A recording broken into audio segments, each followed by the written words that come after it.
Hello and welcome to Roll4It Stars Without Numbers. We are, of course, Roll4It, your favorite YouTubers and streamers, getting together every Friday and Sunday night / midday, depending on where you are, to actually just play nerdy tabletop games and have some fun. Today we're playing Stars Without Number, which is set in a lovely, kind of weirdly dystopian future where humanity went to space, had some problems, kind of got split up, and now kind of lives separated from each other. We are going to start in a minute. We're going to go through a quick recap, and we'll also go through a quick spiel of our Patreon. So, Splat, do you want to spiel the Patreon? Oh my god. Skype always toggles my microphone off without me touching anything. It's so frustrating. Like, I'll be sitting there, and out of the corner of my eye, I'll see it go, microphone canceled. I'm like, why? Why do you do this? I don't understand. Yeah, Microsoft, why don't you want me to speak? Yeah, we've got a Patreon. Same reason why a lot of us don't like you open your mouth, honestly. Yeah, I walked into that one. I saw it coming. Anyways, let's just move forward. I'll admonish the insult. Thank you. The Welsh gentleman has spoken his piece. Let's continue. Patreon is the way to support the show. You can go to patreon.com/roll4it to get all kinds of cool stuff, which we're actually redoing a lot of the Patreon stuff right now. We've had some organizational changes, and so things are going to be changing on the various tiers. Nothing crazy, like whatever you got right now, you're probably going to keep that thing, but we're adding more to it at the moment, trying to get it all set back up because it's still all kind of branded for Dark Heresy back before we knew we were doing like second shows and stuff like that. And so anyways, if you wanted to go get access to like Discord servers, if you wanted to get access to like character sheets and stuff like that, there are various tiers that you can sign up on. It's a great way to support the show, and it allows us to continue doing this every single week. Allows us to do this for a living, which is frankly our dream. So thank you. I dream about rolling dice every night. Just 1, 4, 3, 6, 3, 3, 3. That's a weird streak of threes. 3, 3. You know, like it's what I dream about. I that have and coffee. Higher aspirations, but yeah, we'll go with that. Sure. We also have some emotes have been added to Twitch. However, they haven't been approved, so we're kind of sitting in this weird situation right now where we actually have no emotes whatsoever. We have new badges though, so sorry about that. Completely out of our control. It's on Twitch's end to kind of say yes now. But yeah, if you want new badges, they are there. We definitely want feedback on those if you like the look of them, and let me know, particularly, do you like the idea that they go from months to years in counting? Because it kind of goes at the moment 3, 6, 1, 2, because 1 and 2 are the years. I didn't think that people would want 12 and 24 because it kind of crushes the numbers, but if people would prefer that. That's confusing. Yeah. Because I was looking at this and I was assuming like, oh, Mike Rick has been a sub for 1 month. I thought he'd been sub for longer than that. Oh, okay. And Dizzy Babe sub for 3 months. Yeah, okay, that seems about right. Would you want like a 1 Y for 1 year, or would you want just months and have like 12 and 24?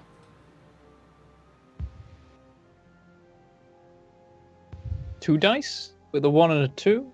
Not enough room. Not enough room emote. Need more pixels, damn it. I think we just need the snazzier dice. We need like that marbling effect, you know? Yeah. Marbled dice. I'll take that as you prefer something other than 1 and 2. Okay. But if you want to support us in other ways, you can support us in other ways. We have the ability to tip if you'd like to do a one-off monetary tip. We also have the ability to subscribe, and you can subscribe and they go into the little pot down there. You can also use bits, which also go into the pot down there. And of course, you can subscribe that way. Anyway, last time on Stars Without Number, the crew left after playing a weird game where they were all forced to try and fight other contestants and kill each other. They all came back to I got an awesome toilet. Stack's got an awesome toilet and a fridge, and it was amazing. It uses black holes to suck up your shit. Like, how awesome is that? You just go to the toilet, and you basically don't need to poop it at all. It's just like, gone. Probably it gets teleported to somebody else's planet, and that's their problem, and I just seagull them. And they're like, what happened? Why, God? Why? I've lost my faith. You abandoned me last year, okay? Last week, okay, Splat? You abandoned me last week. I needed you last week, and you weren't there. I'm just saying. Avic had my back, but you were just kind of like, meh. I got the pet rhinoes, all right? Petting rhinos are more important than your... And left him in space while they went to another system. Upon which... Is they didn't even just release him. They exploded him. They didn't realize that was going to happen, but that's the result, and that's what we have to judge ourselves by. We exploded him. You have no idea. You have no idea. It's all great. I know. We don't know, and it's not our fault. No, he's going to come back as a villain later, because you didn't make sure he was dead. You know what's funny is we were saying that it was a potential thing, but then EE did a bit of a narration explaining the end, and the end was pretty definitively the end. Like you'd be hard pressed to narrate against that. So you pooped all over our parade. Basically, we had a great storyline set up, and just nope. That's basically my job as GM. I totally ripped apart I tore up my cosplay. There was so much work went into that. That was so expensive. You know? We throw you a softball as far as the narrative go. We go, here we go. We're helping you with your next storyline. No, and then it has to be unexpected. Fuck that, you explode. It's got to be unexpected. No, it doesn't. It doesn't need to be unexpected. Some of the best stories ever are amazingly predictable. It's true. I know exactly what's going to happen when I watch Vader the Princess literally Bride, means but I still father enjoy it every in single Dutch. time. Darth Father. Anybody literally. Yes. Anyway, I saw Pitch Perfect 2. Delilah, that's Pitch Perfect 1. Thank you very much. No, well, Pitch Perfect as well. My apologies. Okay. Pitch Perfect TOO, not TWO. Okay, good. Because Pitch Okay, Perfect 2 grammar sucks. aside, let the GM continue his monologue. Delilah then dropped out of the egg into the middle of a group who were currently having problems with their air because Cooper kept getting lost in metaspace. Whether it was he's just got really poor navigation, whether the charts are wrong, or whether there was just a big storm in metaspace, you're not too sure. However, the end result was really having problems until she showed up. Actually, that's true. Regardless of whoever caused the issues, the group then had to spend a very long time in the middle of metaspace. They spent 30 days there in the end. They've run out of food. They've been starving for over a week by now. They've been on half rations before that for another week. They're nearly out of air. 2 weeks of half rations. 2 weeks of... Ooh. We've been starving for a long time. Yeah. They also are on 1 day and 15 hours worth of air supply because they were going to run out a long time ago. However, Stax managed to jury-rig a way of taking some of the reactor secondary coolant system and taking the water out of that and managing to turn it into breathable air without irradiating himself because he rolled a double crit. Which, you know, I guess there has to be some sort of reward for that since double sixes is pretty damn rare.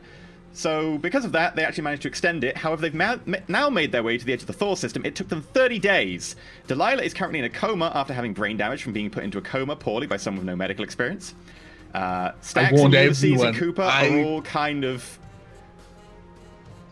You did warn. And Delilah was like, put me into a coma. So, like, you know, there was a caveat there. There was a warning. Nonetheless, Stax and Ulysses are pretty drained right now. They've not been moving around much, they're very lethargic, they've been starving for a good deal of time. Cooper is still trying to manage the piloting. The air's getting thin, it's getting stale. It kind of stinks of people not having a shower because the water's kind of been rationed for the last, 25 days or something. They've been pushing it to the limit, and they've managed to make their way to the edge of a new system. Push this it system to the limit! has a couple of different planets, including, in the middle of it, 2 ocean planets that seem to have large bodies of some sort of liquid on the surface. One of these planets, the one 2 of them now. slightly... There are 2 of them. There thought we had 2 of them. One of them, slightly towards the inner of the system, is listed as having been inhabited at some point, or currently inhabited, on your original star chart. And that is where we join the crew. They have a little bit of air left, no food. Let's go back to the DSRV-1. What's everyone doing currently, apart from being in a coma, Delilah? Well, we've literally just dropped out of metaspace, and so I will announce... I mean, by that point we will have known we were going to arrive, because I will have got out of the thing we were stuck in and be like, we're finally on our way. But then I get the tunnel thing. I'm imagining it's like a thing hooked on the wall, because that's in Firefly, so... And, I'm making snow angels in a pile of diamonds with my eyes closed, just staring at the ceiling. Really small ones, because you've got no energy, like... It's very lethargic. Stax. It's unenthusiastic. There's Stax. We missed you. Like, normally, it would be really enthusiastic, but right now it's like, diamonds are so awesome. So hungry. Probably the only diamond angel that has ever been made. I just imagine, like, give it another week So and he'll be there hungry. trying to drink them. He'll be like... It's gnawing on one. I do plan on so making a fixed check to encrust Donna with diamonds as well at some point, but I gotta get to it. We need to sell those to not die, but I announced to the crew... He's got 50 grand. We've he made can it. buy the diamonds off us that he Yeah, uses. I don't think this is going to be a problem. We've arrived. I'm scanning the system. And then after a while, I come back saying, I think we have ocean worlds. I think we're going to be okay. On the comms, it comes back. Scan for an In-N-Out. I'm so hungry. Need food, a burger, cannoli, anything. I mean, there's the new guy, too. We could just eat the new guy. Just saying. I feel like I'm getting hungry enough at this point. She looked kind of delicious. I've never had long pork before. At that point, after a suitable delay, you can imagine that this delay is Ulysses getting to the comms from wherever he was. Don't eat Delilah. I filled it with poison. Options just disappearing. Leave me to my diamond angels. Eat the diamonds. Right, I'm going to perform whatever possible scans I have on these things, and also immediately make my way towards them. Is it going to be a 2-day travel to either of them? Yeah, it's always a 2-day travel to anything in the system just by game simplicity rules. Do I have to pick one immediately, or do I have some time to assess the situation while moving just towards the middle of the system? You've got two people contemplating eating the other people on the ship. One of them secretly. The other one. Yeah, and I want to make sure that we go to the planet that has an ocean of water and not an ocean of sulfuric acid. You can scan from here, but there will be a penalty, or you can scan from the surface of the planet. So you can do scans here, and you can do scans in the surface if you want. Make sure you scan for an In-N-Out. That was not a request. That was an order. I do whatever scans I can. Okay, make me a intelligence knowledge check, I guess. Kind of weird because it's definitely not under piloting. There's too much under piloting, so I'm gonna guess knowledge. Delric, just officially, I'm gonna do my best to prevent you from losing another character this episode. I have already built Delilah's backup 100% ready to go, so it's okay. I admire your preparedness, sir, but nevertheless, I will try my best to keep you alive. Yeah, before you arrived, we were just... of the ship. Is it now a -1 on all tests? Oh yeah, like, it should be -1 on all tests, and I guess that would include the using the scanners. Yeah. We are falling apart quite a bit. We've got to make Delric into the Kenny of our show. He has to die every episode now. Okay, that's the first planet. Can you give me another one? It's really fun. New character every day. I got to check all of the types of characters. Does this include the -1 because you're in a different region of space? I put the I've just put the -1 in for the ship being slowly dying. Okay, so there should be another -1 because you're scanning from a different region. So you're not scanning from above the planet, you're scanning from back in the system. But yeah, that's a 7 and 8 then. So for the first planet and the second planet, both of them actually come back as fairly similar. Both of them have very high levels of chlorine in the atmosphere, in whatever liquid is on the surface. Both of them definitely have beacons in orbit that are saying they're quarantine worlds. Both quarantine worlds. Yeah. Both of them are covered in large bodies of some sort of liquid that's hard to get a lock on the second planet because it's got a very thick atmosphere. But you certainly suspect that given the high amounts of chlorine, that there might be some sort of acid just from the free-floating chlorine ions mixing with whatever liquid is down there. Probably, maybe if it's water, then that would cause some sort of acid. The first planet itself, you do get the feeling that, looking over the scans, that the liquid there possibly is water. You can't be 100% certain at this distance, though. But that is certainly the planet that is inhabited. It's slightly warmer than the other one. Let me just double-check. It's it would be pretty balmy, fairly warm, very chlorinated, a little bit of liquid on the surface that should be water.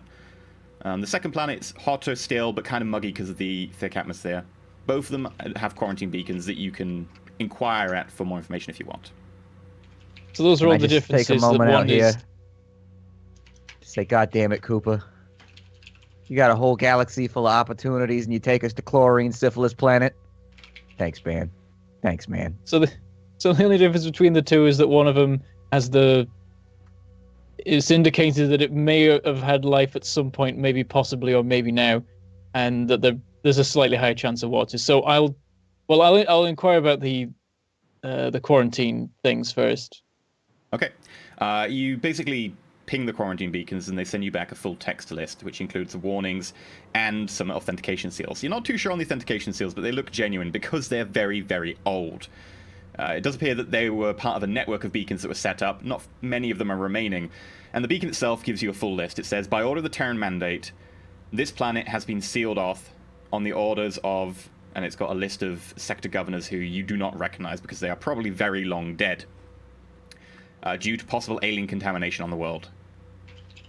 No ship is to land or take place into space immediately around the world itself for reasons of alien contamination, and it goes on to say some other bits, but the problem is, after that point, the message is completely garbled. The beacon is damaged or low power or some reason it's not working, and it's not transmitting the remaining of the message. Is there any indication of how the quarantine is being enforced beyond text-based warnings? They're not going to shoot us with lasers or anything, right? Oh, give me another scan if you want. Again, -2 is applied. Right.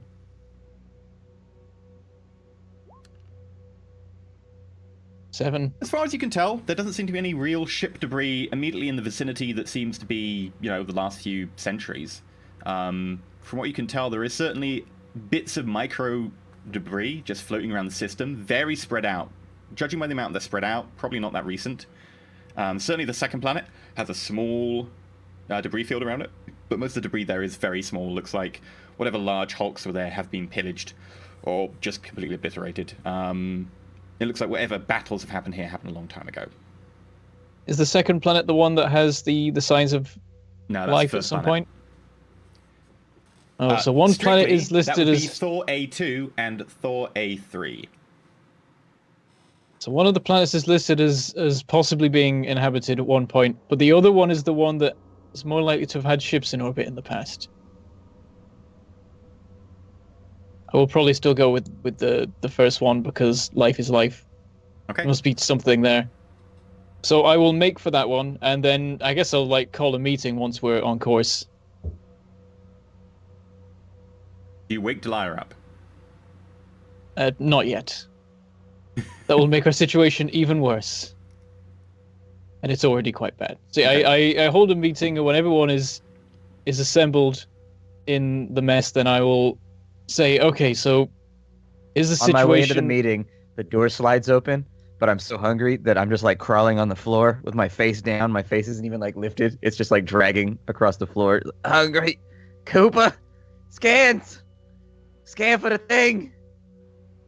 The scans are done. We're on our way. Oh god, so hungry. I don't even step out of my cabin. The door just kind of slides open, and all you see is this, because my head's above the door frame. It's when are we gonna get there? Well, that's the problem. I've scanned the two planets. I've gone for the one that looks like it has the best chance of having any sort of water or food, and it'll take us 2 days to get there. Door closes, I go back to sleep. Wait, hold on. Not yet. Does he turn around? I'm not sitting in a chair. I'm laying face down, with my arms down on the floor. This time I actually lean under the door frame to eye you directly. It'll take us 48 hours to get there. We have enough legs for just under 40 hours. And he puts a pistol on the table in front of you two, loaded with one bullet. They say, so we can try siphoning more water out of the coolant system, but that will put us in a very We have the blood position. packs. It's an extreme measure, but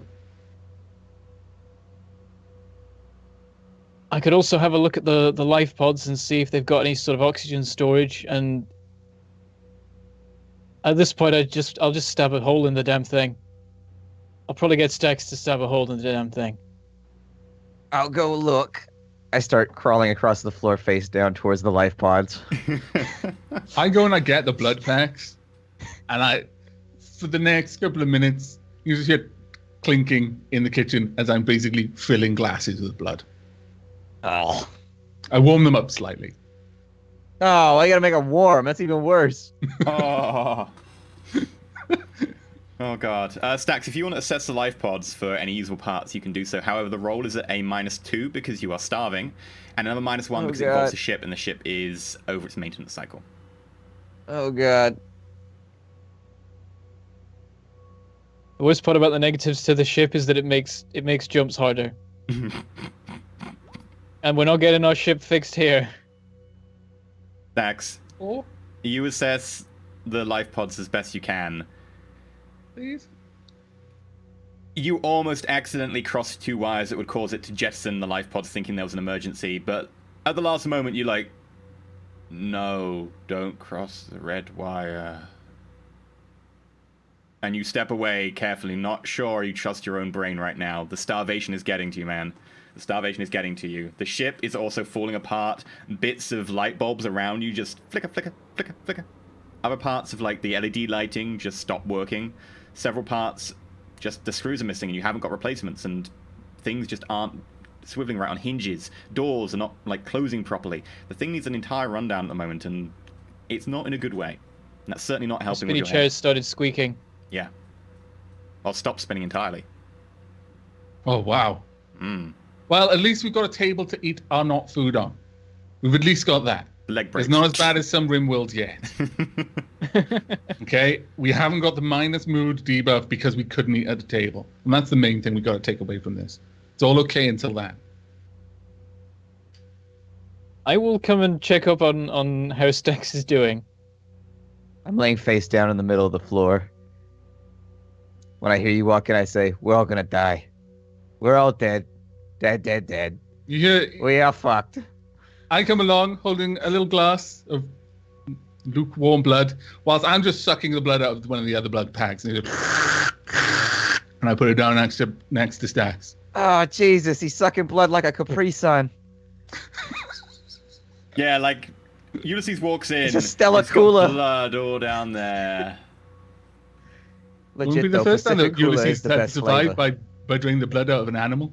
Whoa. If it's running Cooper- down, is that wasteful? Yeah, I mean, it wouldn't be wouldn't running you be down more my cheeks. careful? I'm sucking this thing dry. There is not a droplet of blood gone to waste. The bag is slowly just collapsing in on itself as the negative pressure mounts. I'm glad Delilah's not awake for this, because her first impression is Cooper's trying to kill everybody, and now we're drinking blood. I mean, this is, God. Make a physical saving throw with a +5. Okay. Cooper, you remember that time I couldn't be captain because I went onto a ship +5, with a I gun? get it. Just. I'm pretty sure you're not allowed to be captain anymore if you fly the ship in circles until we all die of dehydration. As you say I that, think you one see of these Ulysses things put his is hand worse over his than the mouth other. and go, "Mm." But Ulysses, you just managed to keep it down. It's a pretty heavy, thick liquid with very irony taste. It kind of doesn't sit well on the stomach, but you just about managed to keep it down. Not like fresh blood. And I tossed the now empty packet on the floor. You have much experience of that, Ulysses the Peaceful? Haven't you ever starved before? That's a genuine question. Well, I mean, One it's bad different boy, where I come village from. goes hungry. The first thing to go are the animals, but you don't want to kill all of the livestock. The big ones, you just drink a bit of their blood while you can. It might be enough to keep you going. I'll admit this isn't a new experience for me. Anyway, we just need 1 person day of oxygen. That will be enough. And I have a look at the life pod. Because at this point, Don't I do think... it! You're gonna cross the red wire. So at this point, I red wire think is I'm very better tricky. at fix than Stax is. I'm Okay. trying to There's like a -1. hold- There's also a -1 because Stax has now opened the life pods up, and there's a little bits of wires going everywhere. No. Oh, damn it. He's already had a look at them. So. How come he doesn't have a -2? Is he stealing food? Cooper, come- so yeah, you have a -1 and another -1 on top. Oh, you little bastard. You didn't notice his RP isn't also like slouching on the Stax, ground and whatnot? Make a perception roll. Notice. Can I I try a want to different notice, life while pod Stax that is hasn't trying already... to notice this stuff that he's trying to notice, Ulysses is kind of trying to prop him up 6. and help him drink the glass of blood. Okay, Cooper, what were you saying? Can I try a different life pod than the one that's already got wires sticking Stax out has of been it? looking at the module in general, is more the theory behind Ah, it. damn it. Stax, you notice that... Oh, does that apply the -2 for being starving and not noticing what's going on? No. Okay, so you got a 4. Yeah, none of you are weathering this right. Like, Cooper also looks pretty damn haggard. So does Ulysses. Probably the only person looking okay-ish is Delilah, and she's lying in a coma. She ain't gonna look okay for long. You haven't actually looked at Delilah need yet, a right though. leg? Does she actually need? Like, who needs a right leg? We can give her a cybernetic one. Does he actually We've got ask the money. that question aloud? Is he wondering We could aloud? rebuild her. No. I faced that. Because that is a very, very convincing argument, and Ulysses is really hungry at this point. Stax, make a Constitution save with a +5 for trying to drink the blood that Ulysses offers you. I don't want the blood. Okay, you turn the blood away? Yeah, I say no. I don't want you dirty, filthy space Capri Sun. It's clean blood. It's from the med bay. Not that desperate. Not yet. Stax, I've watched you drinking your own urine for the last week. That's different. I just want to be like Bear Grylls. That's all I ever really wanted. I look at the module and consider trying to mess with the wires, but I'm like, and I think better of it, because that's so many negatives. Sure. And I don't want to space us all, because we're all in the same room right now. What about my vac suit? Can I wear my vac suit to save oxygen? We've all got vac suits with their own oxygen supplies. That is the next thing I do. I say, maybe we can just use the vac suit supply. At this point, one person day, there'll probably be enough. And we have shit tons of power cells, so we could just daisy chain the power cells over and over again and be fine. Yeah, power cells don't give you extra oxygen, do they? They run the whole suit as far as I know. As long as you have the power cells, they keep generating. My God, they've got amazing technology in the future. If this whole time we've had three oxygen generators powered only by electricity, then that's going to be a little bit awkward. This is amazing. But that would also make no sense in the game. Shut up. You get no vote, robot. We just need one tank of oxygen. He may have messed up his notice checks, but I didn't. I'm just looking around the corridors being like, is there just like a little tank somewhere that I could just stab a hole in and we'll be fine? I love how he's like, no, this surely can't be the case. And well, it is. I'm going to find it out. No. It runs off a power cell. It doesn't need to be recharged by anything but a power cell. That's all it says. Doesn't make sense though. If it's not in it, it's because the developers. Cooper, I swear to God, if you sabotage this, you're no longer on the crew. We're gonna jettison you. They have oxygen in them. We could just open a valve. Stop talking to the GM and giving him ideas. Vac Thresher, 3 kilo tube fills some compressed air to refill vac oxygen. Okay, so the Vac Thresher is deliberately designed to refill a vac suit, so the vac suit must need oxygen. If it doesn't say it in the description. It doesn't say it in the Vac Thresher. That's not the vac suit. That's not the vac suit description. It says it needs a power cell.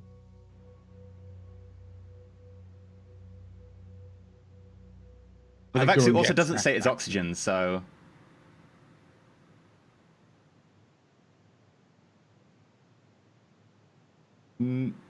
Yeah, I'm gonna say that the vac suits you have do have one pressurized tank already attached. So there is one pressurized tank on each suit.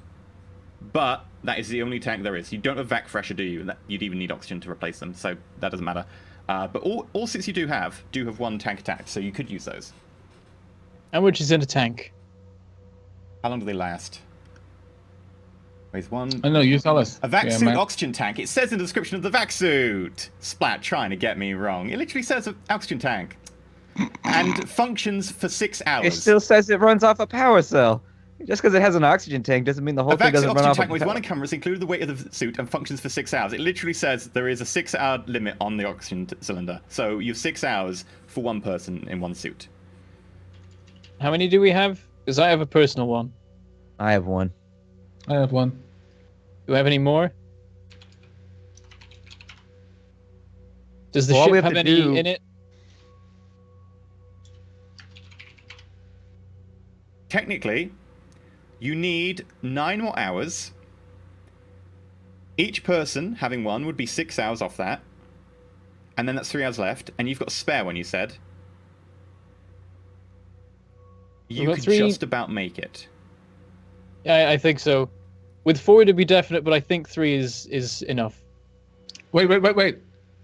Did Delilah's equipment?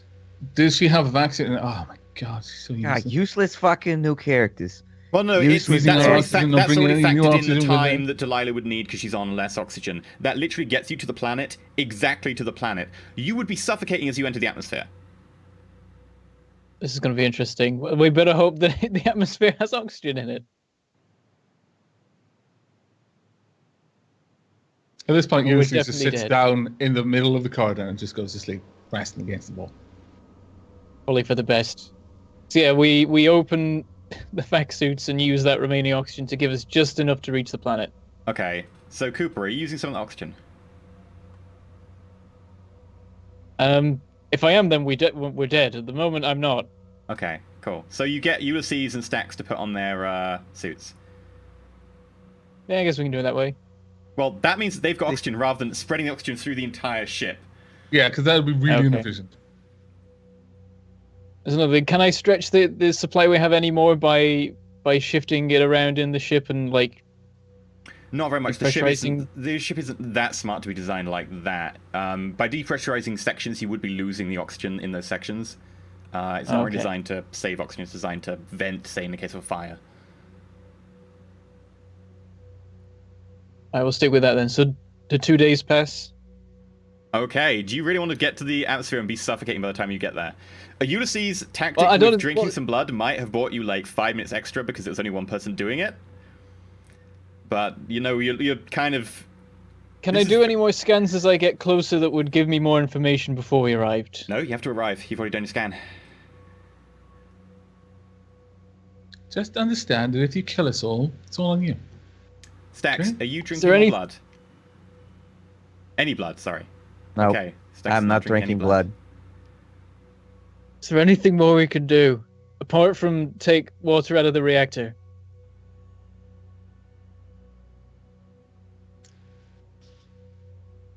Gonna look over the list of ship systems again. You could put one of the other two into a coma. Ulysses is asleep right now. Does that help? No, but if he was in a coma, it would. Or you could kill Delilah. No, killing Delilah, damn it. The Fremen did it. The Fremen used to take the water, right? Delilah. No?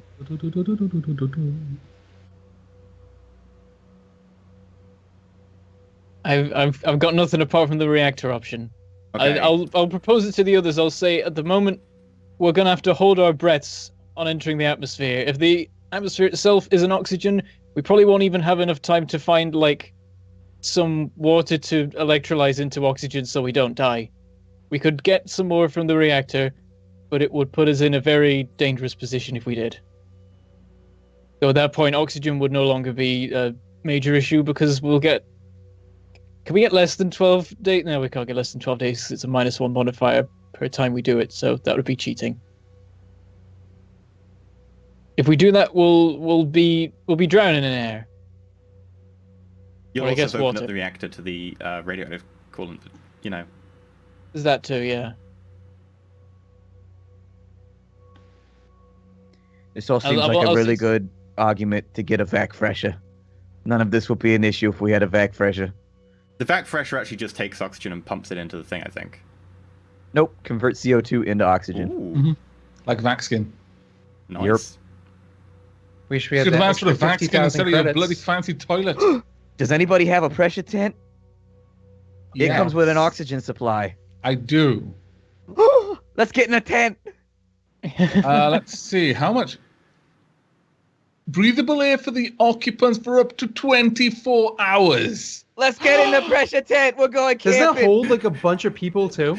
Holds up to like what do you mean by occupants? This tent maintains a breathable atmosphere, tolerable temperature, and serviceable sleeping quarters for up to 5 very friendly occupants. It has an oxygen cracker too. It says that it has a cracking Advanced tech. filtration and cracking tech allows a single standard vac suit oxygen tank to provide breathable air for the occupant for up to 24 hours. Yeah. Yay! So you need the tank. Does it come with a tank? Tent requires a Type A power cell for each day which this filter is employed. I assume it doesn't say it comes with a tank in there, no. All right, regardless then, you've got a spare tank that someone's not using right now. You can attach that. That'll give you 24 hours. So 3 hours before you get to the planet, you crack Stax out has this... a great idea. Yeah.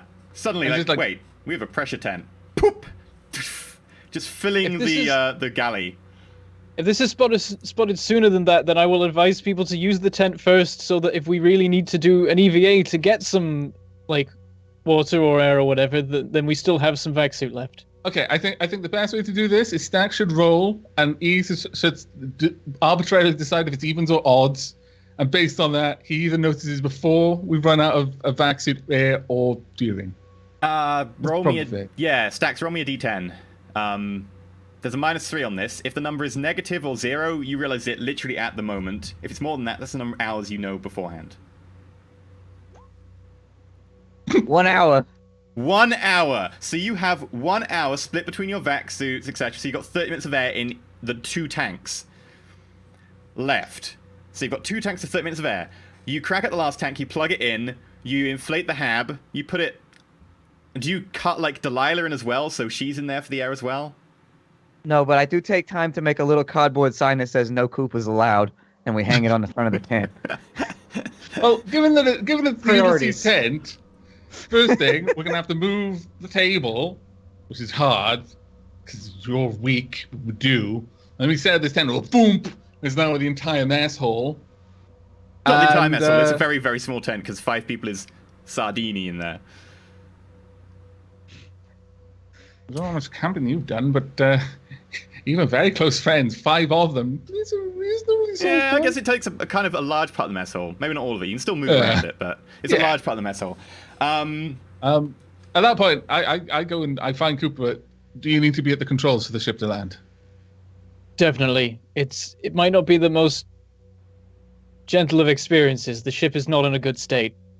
It was built to enter atmospheres, but we've not tried it yet, and it has been sort of shot a lot since it was built, so... As he says that, one of the strip lights goes, swing, swing, swing, swing. Very well. You take one of the vac suits, one of the tanks. We'll have the other in the tent. We should be okay. I'll have Stacks help me pull Delilah into the tent. All right. Either way, you'll have enough air to make it to the surface, whether that is a reasonable speed or in a ball of fire. I wonder why it took Stacks so long to think of this. I think he was hoping that... Well... Never mind. And I walk off. Okay, those are the controls. Cooper, you're at the controls with one of the vac suits on. You notice that the oxygen isn't going down. Ulysses, Stacks, you pulled Lila into the tent.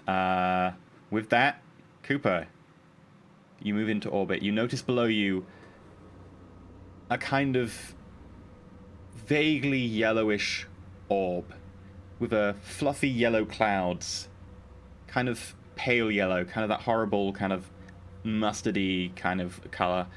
Below it, gleaming in places, is a lovely turquoisey blue ocean. At the poles, there's no ice. It's just one large marble of blue. You can hardly see any land. The clouds kind of impinging your viewpoint in several places. But fuck you, clouds. It appears to be a large liquid planet. So is there any land? You saying? You want to scan? All right. While Cooper is doing this, I think it's very important that we find out just what's going on in this tent. And the main question: who's the big spoon, who's the little spoon right now, Stacks? Okay. Well, given the relative sizes, I mean, the thing that sucks about being larger, like I have a wife, and I'm larger than her, is that you never get to be Little Spoon, which is kind of bullshit, because sometimes you have that day where you want to be Little Spoon, but because like you're bigger, you always have to be Big Spoon. And so really, I feel like... I think you need to have a frank sit-down conversation about the state of your relationship. Yeah, like, I don't know if Ulysses is in need of Big Spoon healing or Little Spoon healing. I need some because they're very different. They're very different. No, it's not sexual. Why do you have to go there? No, you don't have to make it about wieners and balls and shit. This is purely TTP. emotional We're not healing. working This is out who's purely going emotional. to get the reach around here. Man, keep it classy. Cooper, if you can make me that roll, there will be a -1 for the damage systems. All right. 10. With 10. Does that Do I include get the -1? atmospheric? Yeah, that includes the -1. I just want to know what the atmosphere is. The atmosphere is chlorine, chlorine derivatives, chlorine compounds. It is toxic, and it is invasive. It will get inside vac suits in the space of a few hours. It will get through more sealed environments like a ship in the space of a few days.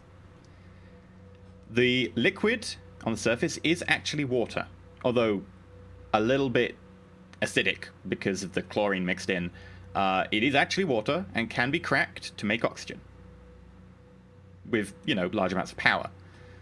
You also detect faint traces of metallic structures at a few points in the planet. They are slightly sunk underwater, depths of between a couple of meters and up to 100 meters. And one of them is still radiating a small amount of heat, just visible below the surface. It's one of the ones that's fairly shallow. It's probably only about 2 meters down, next to a small spit of land. Pretty small. We're talking like maybe 20 meters long here. It looks like some sort of reef or sandbank that's been exposed. You can And that's what I'll set a course for. That there is another beacon in orbit that is broadcasting an encrypted frequency. You cannot, with that roll, get through the encryption, but you managed to discover it. It looks like it was fairly stealthily hidden. Can I do anything about that? Can I try and decrypt it? You can try. A -1, because again, you're using the ship systems. What role will this be? Will it be like program? Program? Would this in any way count as hacking, or is it just normal boring programming? Oh, it's hacking. Yeah, you're trying to defeat the encryption. I'd say it's hacking. Awesome, then I get 3 dice. While he's doing what were the all modifiers? -1 for the ship systems. Alright. Oh, I turned the pressure tent into a pillow fort. So when anybody comes in, they're going to see that the pressure tent has like pillows lined along the sides like sandbags, and then I've hung up like the sheets as like curtains and stuff all over. We got a badass pillow fort now around a pressure tent. So the actual atmosphere in the ship right now is 0 atmosphere. Like, the atmosphere is completely unbreathable. So Stax is going outside, running, getting some sheets, putting them over the top, and going back. Absolutely. I'm like one of your workers in oxygen not included when you send them into a carbon dioxide area. My cheeks are all puffed out. That is the muse. Everyone who's played Oxygen Not Included is now imagining exactly what Stax looks like. Because we all do it. You got 14.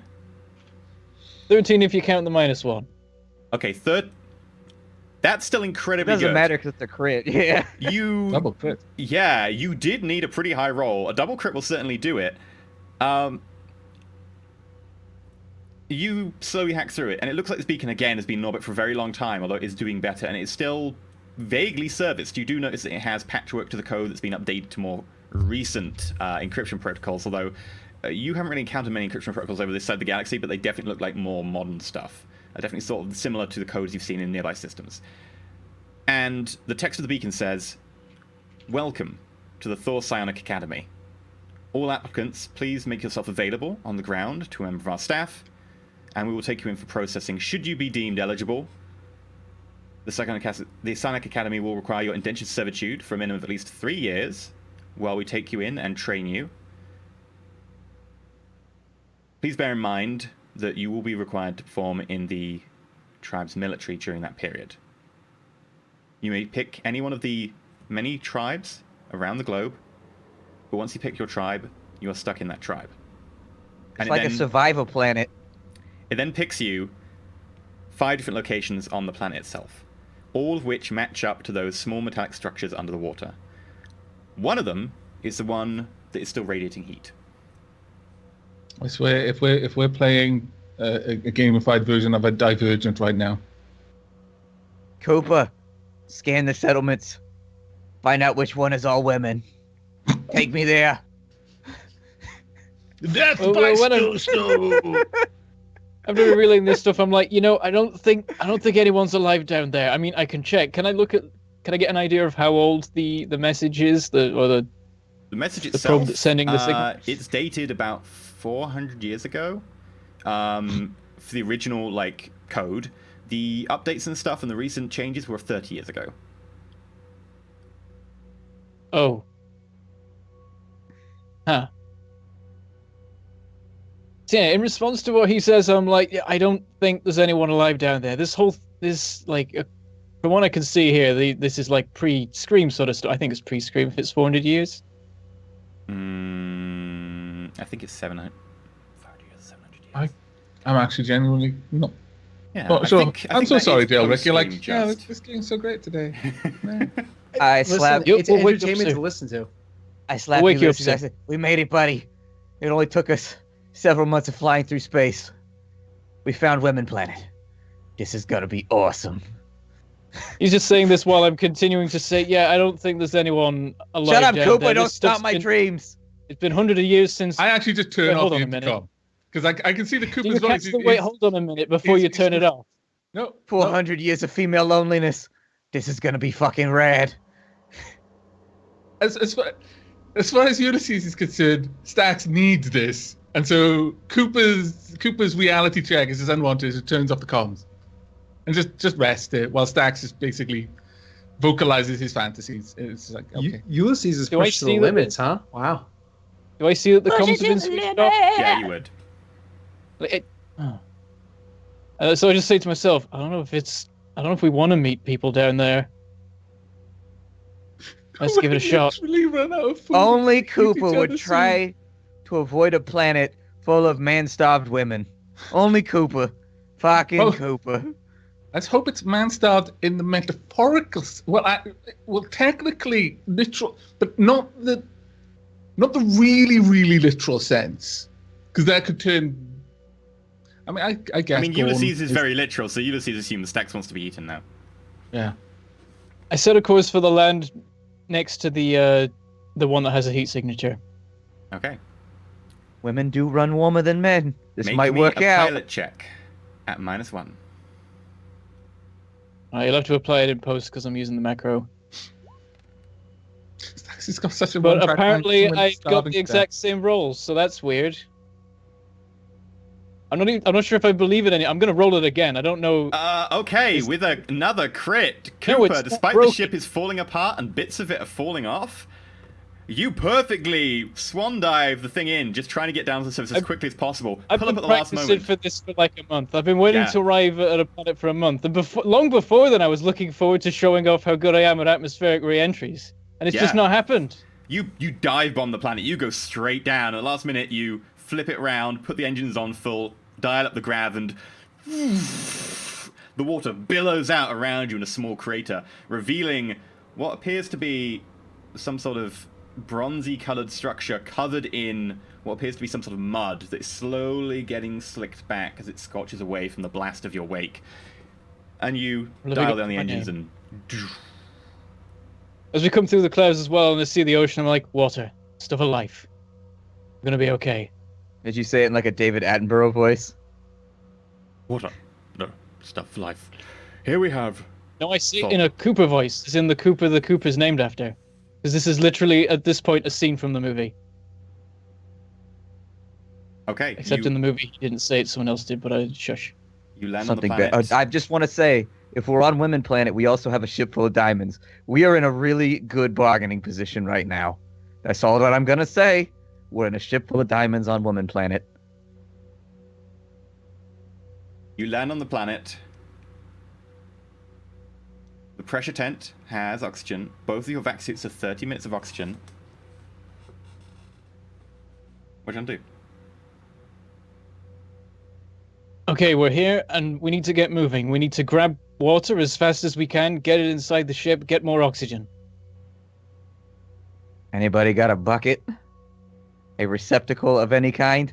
Or do we have just like a big pipe that can suction it? Can the fuel scoop somehow be used? That's probably not a thing. Well, if you want the water to go into the fuel supply, sure. Well, I imagine you can have it not go instantly into the tanks. Well, I imagine it's not assume built you've to got go bits of instantly into the scrap on tanks. I board, imagine right? Yeah, we've got bits of scrap on board. How much scrap have you got? We've got 450 credits worth of scrap metal. We also have 500 credits worth of mining equipment if that somehow involves receptacles. You would need 500 credits worth of scrap metal base. If you maybe do a really good fix check, it's possible you could do with less to create a hose to bring it up, suck it into Can we break the mining equipment to get that extra part? Sure, make me a fix check. Let's see how many you can get out of the mining equipment. But I'm starved. Yeah, that'll be a -2 because you're starving.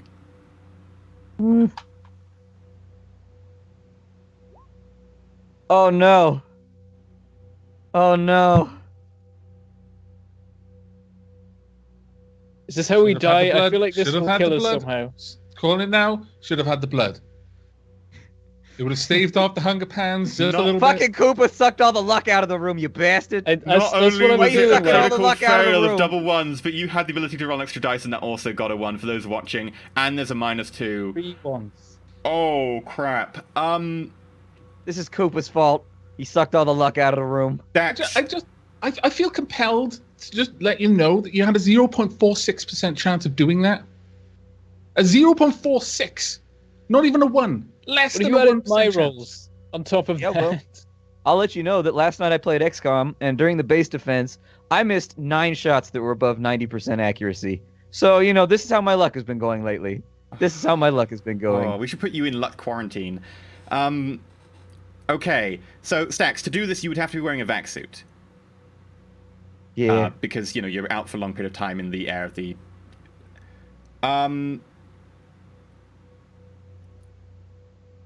As you were going through the mining equipment, you accidentally detonate one of the mining charges.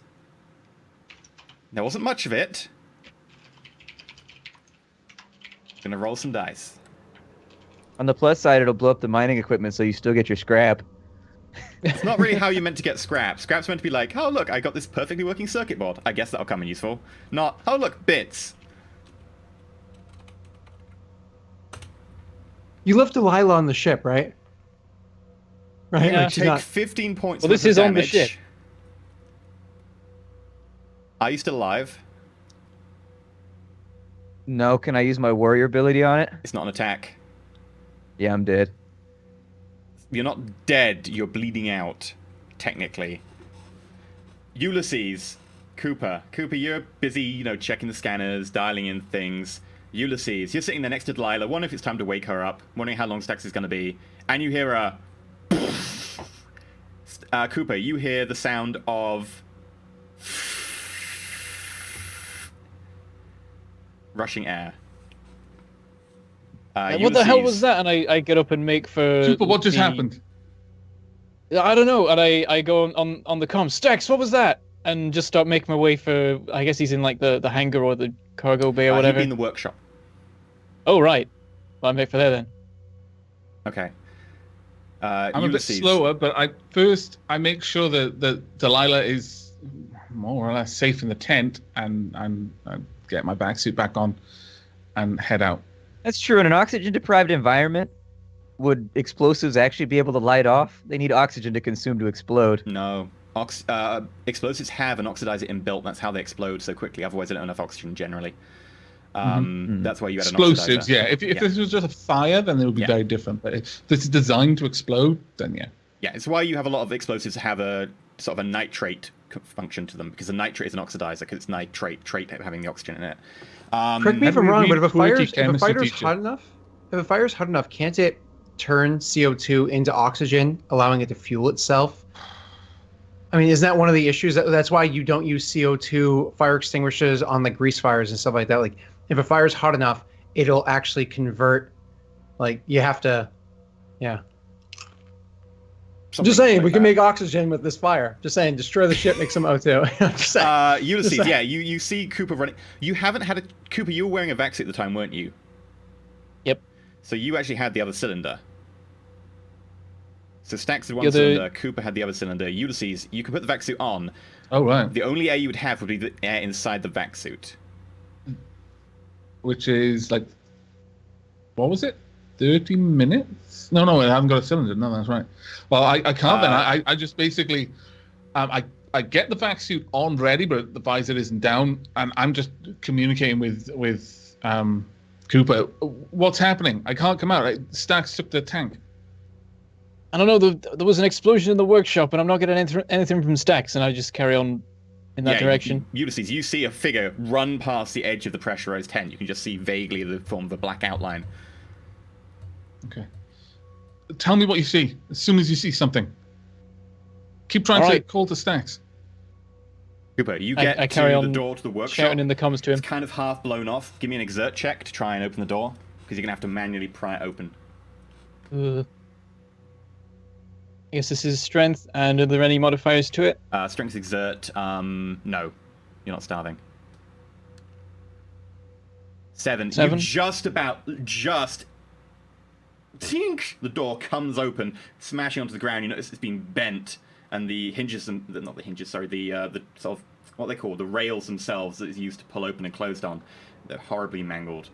And you look inside and you notice that pushed up against the door nearby, kind of flopped to one side, is a form of Stax. You notice that he's got horrific burns, the visor is shattered, the suit is ripped open, and you can see his charred flesh inside. He doesn't seem to be moving. And I'm narrating this as I go along as well, like, say, the door's blown off, and give me a second, and I pull off and say, like, crap, his suit's open. And I grab him and start trying to pull him out of there and into the, like, in the direction of the mess. You also need to make a notice check, if you can. Alright, what'll be is it wisdom? Yes. 7. You notice that there's a from this room as the atmosphere is escaping through the hull, and more precisely entering through the hull. Yeah, I was going to say the exiting isn't that important as it stands, because it's just like nitrogen and carbon dioxide at this point, but atmosphere coming in, that's bad. That's very bad. Yeah, I carry on dragging him, saying, "Damn, we've got a hull breach." You're going to move half speed while you're dragging him, though. Right. By the way, how do you drag someone? Like, Stax is not like pinned to anything, so it's a matter of how much you can carry, I assume. Yeah, I'd say that dragging how do you work that out? Speed. Generally half speed, unless it's a huge person or a small person. Well, if Ulysses were to run out and try to lift Stax and carry him, would he be able to do it? Between the two of you, yeah, you could do it a lot more easily. Would Ulysses be able to reasonably carry him himself, or at least lift him? Maybe not carry him, but like walking, because what's your strength? Reasons, but Ulysses' strength is 14, so modify 1. Yeah, so you could probably fireman carry him. You'd still move half speed, but you could fireman carry him without too much difficulty. Okay, so does Cooper say what's happening there? Yeah, like I'm racing. The atmosphere is leaking in. Yeah, so we got a hull breach. That means Ulysses place is going to fill with chlorine. Very, very specific questions now. Where exactly is Stax? And also describe the things around the workshop. And he's been really specific. Where is he? What's around him? Describe it as well as you can. Start fixing the breach. I say, all right, but be careful. Just do it, Cooper. Answer the questions quickly. Yeah, I start relaying everything, and I go for the breach, I guess, instead of dragging Stax. Okay. And I mean, is there any sort of like stabilization thing I could do for Stax, or is that a bad idea when I'm not that good at healing? Up to you. But Cooper does describe the inside of the workshop blasted apart, covered in kind of black soot, bits of debris, door smashed off its hinges. You recognize the workshop. Are you stood by Stax now? Yeah, I am. Move away. Move to start fixing the breach. That's your primary concern. Just focus on that. Leave Stax there. I'll be there in a moment. Right, I'm on it, and I do that. Have you I moved look away? around for something to seal it with. Cooper runs to the other side and starts looking for something to seal it with. There's, funnily enough, a load of components nearby that Stax was planning to combine to make a water system.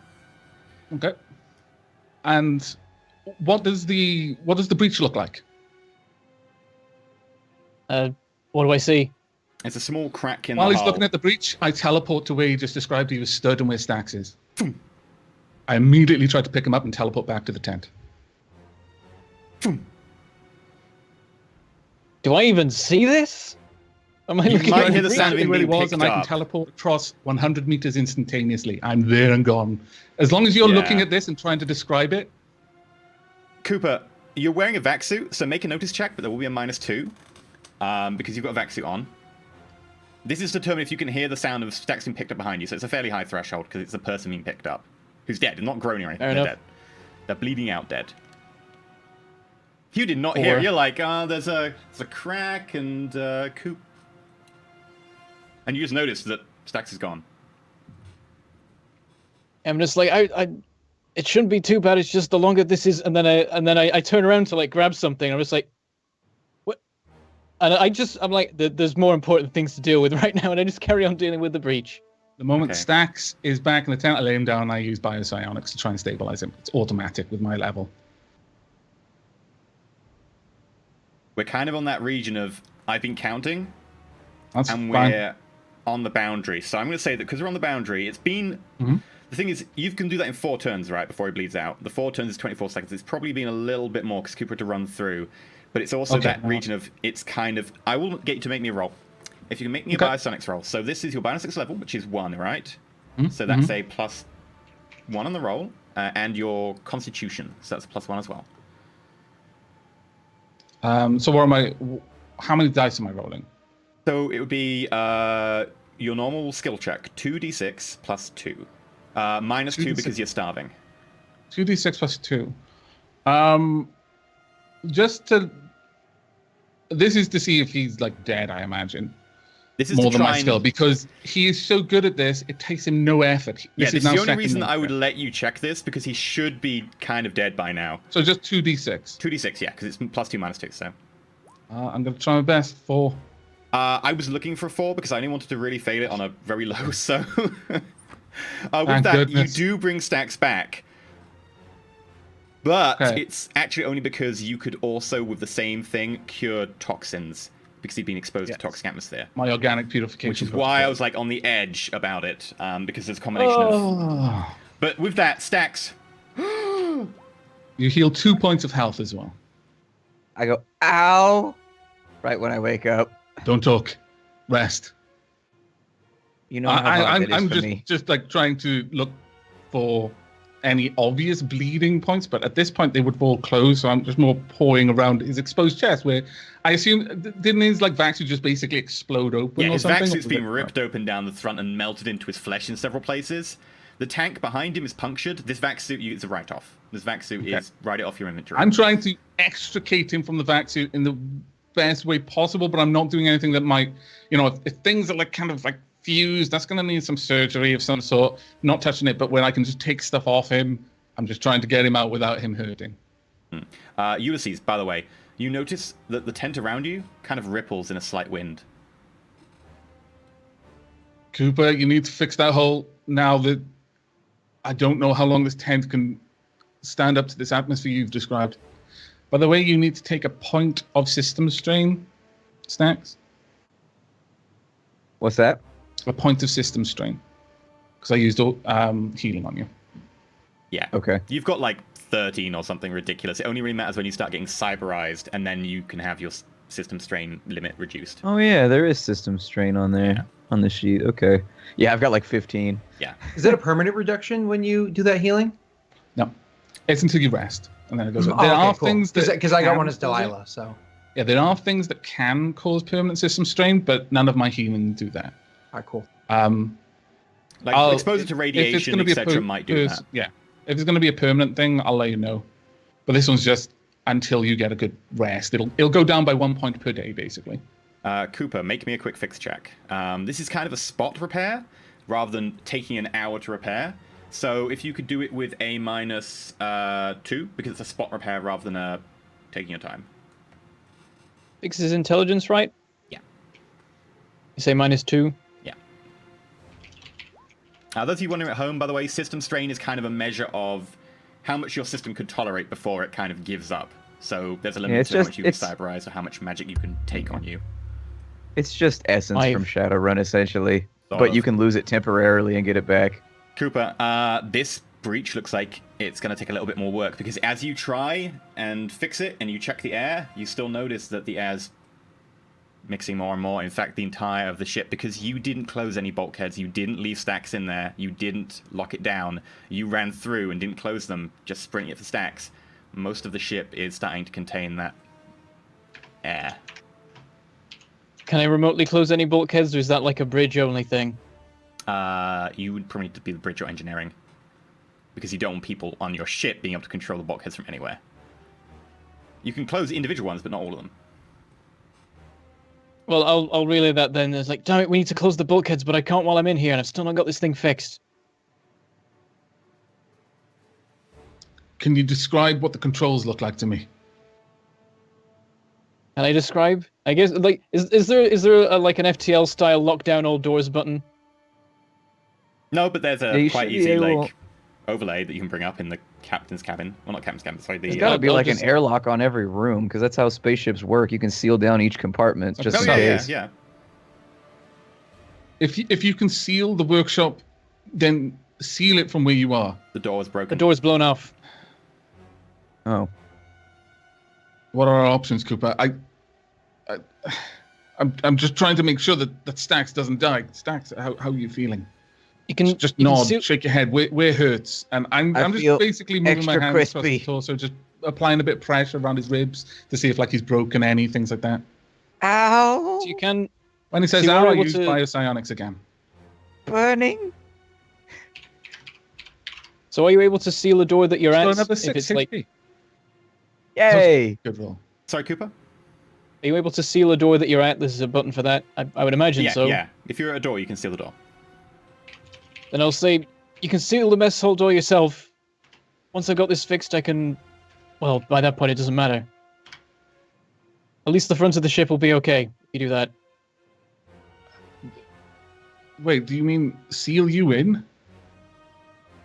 It's like, I guess it's like a temporary thing, so I can open it later. Yeah. It's like, once we've got this fixed, we can open it again. I'll be fine. Very well. I don't have much.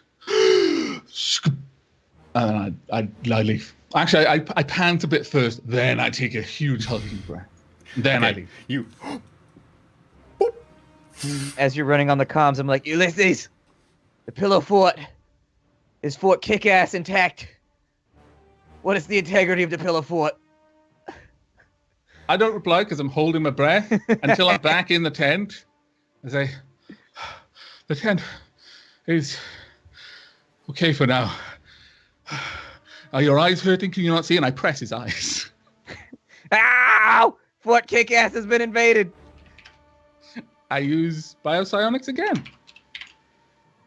Another 6. I'm at full health. Yay! You do need to record that you've taken 3 points of biopsionic system strain at this point. It's okay. just feast or famine more today. that you might have taken from being exploderized. Exploderized. Yeah, you look at Stacks now, like, his suit that was melted into him kind of just falls away. Like, it's no longer melted into his flesh. His flesh is, like, gleaming, like, freshly cleaned and new, like a baby's skin. But the suit itself is horribly charred and, like, falling to pieces around him.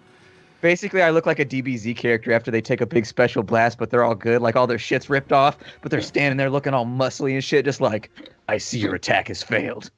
My turn. You glistening as well, because they glisten when the shit's really going down. Yep, I glisten. Like Saitama's head. Okay. Oh, God. So I suppose I'm continuing to try and fix the breach. Yeah, the next roll will take you an hour, because it's an hour long to do any real fix checks. Is there any of that breach sealing foam that we had previously? No, you used it all. Damn it. I was Sandeep using the entire supply to fix one breach. Well, you didn't have much.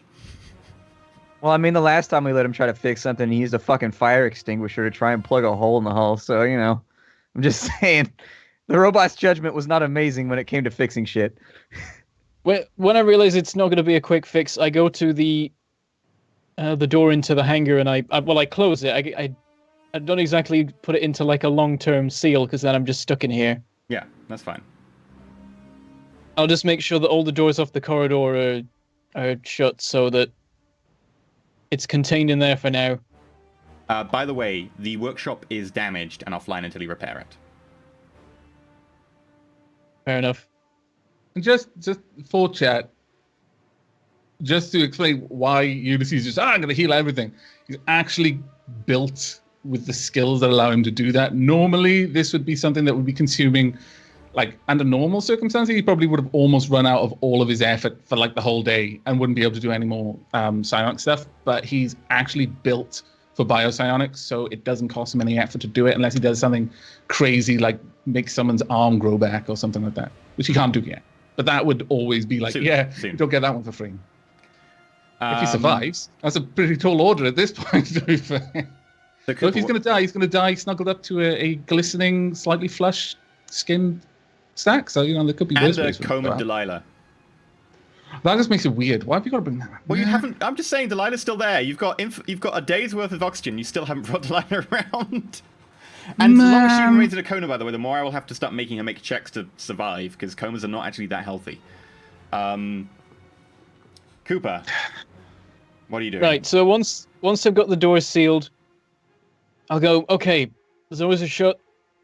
The breach isn't an easy fix. It's going to take a while. So the whole corridor, it's going to be like a swimming pool in here.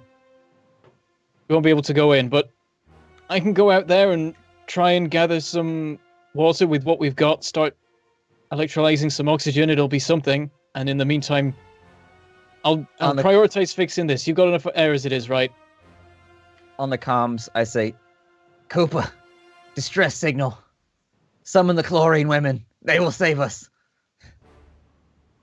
I think whoever's out there is just as likely to kill us. I'm afraid. But you know what? At this point, we're going to die anyway. I'll do it. With that, as you did mention it, I am going to check on Delilah. Does she appear to be okay? Make a medicine check at a -2 because you're starving. So hungry. Did the blood do nothing? Man. It's not really eating. Thick blood too. Heal check, you mean? Yes. What attribute would that be? Wisdom? Intelligence. I got a 2. At least it wasn't a crit fail. 2. You kind of poke Delilah in a few different places, and you're like, she might be dead. You're not certain. You can't feel a pulse. Stax, I'm not sure if Delilah made it. What should we do? That's a risk I'm willing to take. I'm sure she was alive when I brought her in here.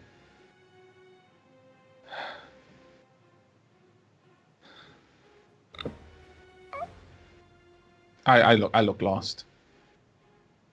And sad. You don't want to try biosonic in her to make her live?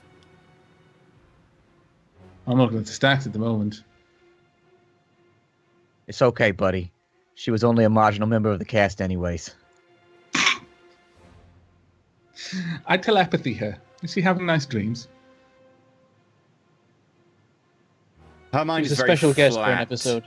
There's no real texture to it. Right now, it's kind of like a misty ocean pond. Like, they're swirling above, but it's not really corporeal thoughts. And there's that base layer of there is a brain running there. But you notice that there is small eddies in the water, like something has been disturbed. But coma, man. Deep coma. Stax, do you know how to revive someone from a coma? I'm going to go ahead and say no on that one. You saw what happened when I tried to rig a mining charge. I don't want to know what's going to happen when I try to bring somebody out of a coma. Good. Just rest. And since he's confessed that he doesn't know anything about comas, I'm just going to turn around and just going to kind of... almost like I'm doing chiropractic on her head, and then I'm going to use biopsionics. Okay. Turn your head one way, turn your head the other. She's alive. Wait, she was alive all along. But she takes a point of system strain. Yeah. And she gets 1 point of health. For one as well. Minimum roll. Stax gets 2 6s. You get 1. Delilah, make a physical saving throw. You remain in a coma. Poop. That's preferable at the moment because like we're still dying. I don't think you should wake up. You should like waking up to die. Well, it sounds like you were kind of a wet blanket anyways when you were awake. So, maybe keeping her asleep is better for morale. Whoa. Man, You wait he's so until you mean. meet Delilah. You wait.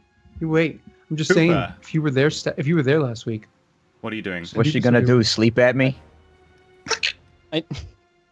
I mentioned that you have to activate the distress beacon from the bridge, and so I can't do that because I would flood the mess with chlorine if I tried to go through at this point.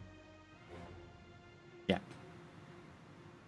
I relay that to the others. Say, we can activate the distress beacon, but I can't. If I open this door, you guys will all die that much quicker.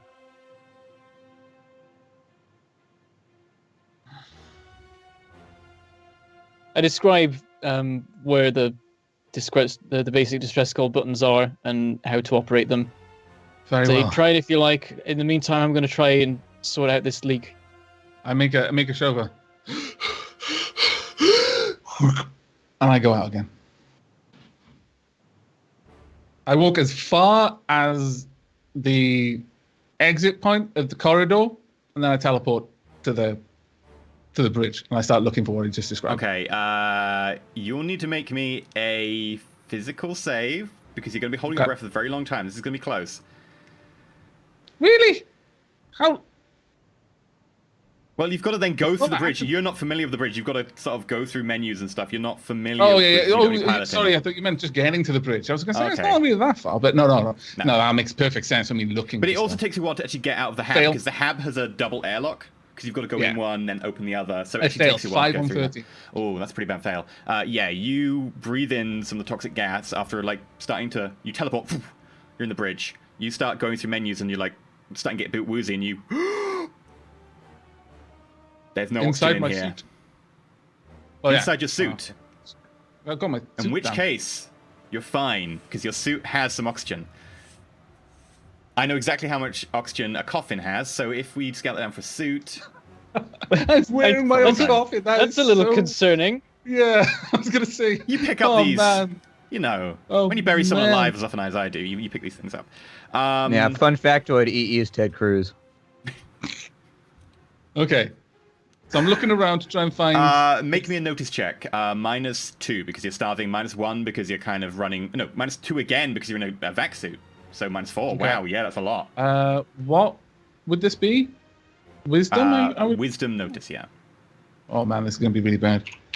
It's going to be really bad. So it's -2 for starving, -2 for vac suit. Yeah. It's -1 total. I got a 5! 5.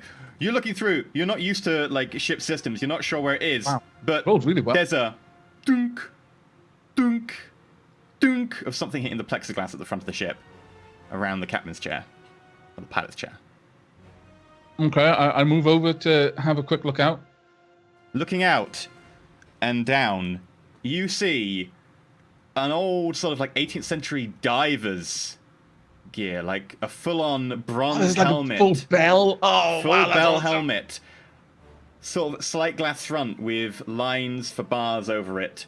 A big hose coming off the back and going down into the water nearby. And a large steel rod, which the guy is currently going dunk, dunk, dunk, dunk. And you finally look round after spending probably at least 20 seconds not noticing this. And he goes, I wave back whilst, because the vac suits have a comms in it, I try to raise, well, actually, I speak just to the ship in general, I imagine I can. Would everyone pick this up? Would Stax's com part of his vac suit still be operational, or is that completely no, I gone? said the vac suit's dead, so I guess that's dead as well. Oh, that's you can fine. speak to Cooper, Um, you can okay, speak... then. You're in the pilot's area, so you can just like broadcast to the ship inside the little Yeah, thing. I can't. Yeah. I've got a vac suit on. Oh, you can It'll press be the fine, button, just open it. and I guess Oh, you okay, could... right. I'll Well, make while I'm those waving, then, kind of like, this is surreal, I hail the ship and I say, there's a person outside with a giant round metal head.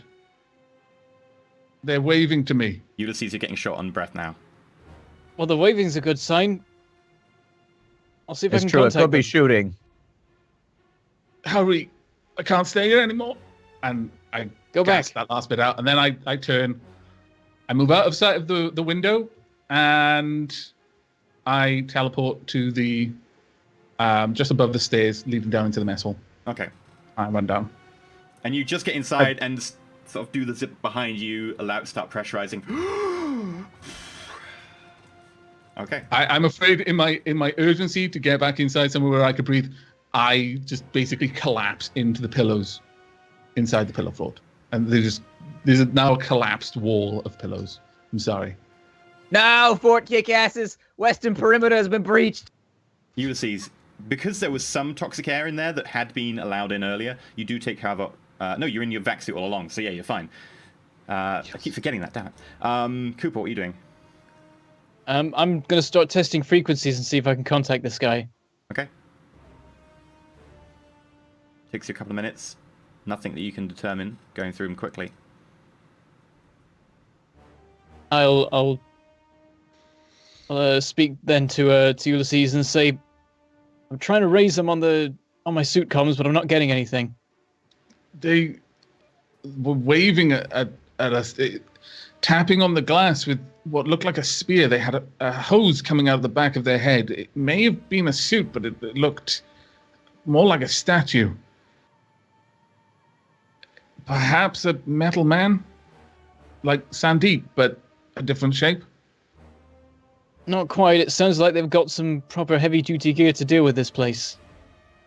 Normal vac suits won't cut it here. But I have no more air. I cannot go out any longer. Not until we get some sort of pressure or I can refill the gas tank. You'll need to try and communicate with them. I'm not sure if... You may need to go outside. It's probably the best option. On my way. I'll go for the ladder in the corridor that leads down and come straight out into the cargo bay. When he says that, and I'm just kind of resting, still catching my breath, I look over at Stax. Cooper is growing up well. He is shedding his cowardly skin. He will become a fine man someday.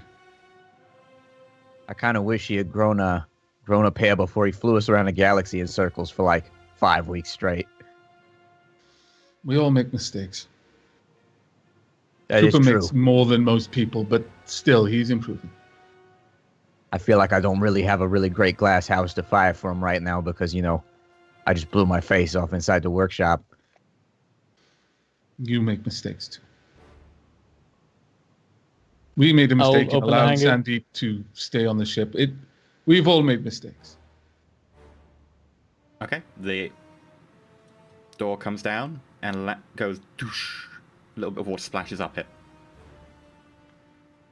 I'll walk down and I look about for a person in a diving suit. You look around, and after a couple of seconds, you notice coming from behind the ship now, very slowly, is someone wearing a thick kind of leather diving suit, massive bronze helmet with sort of this massive section that goes around the upper torso there, gauntlets made of chainmail, holding a metal rod, which you can now see has a small ball on one end, and the other end has a serrated barbed hook. On the plus side, if he does try to fight you, he's going to move so slowly. The telegraph, the tax is going to... Even Cooper could not fail. I wave at him.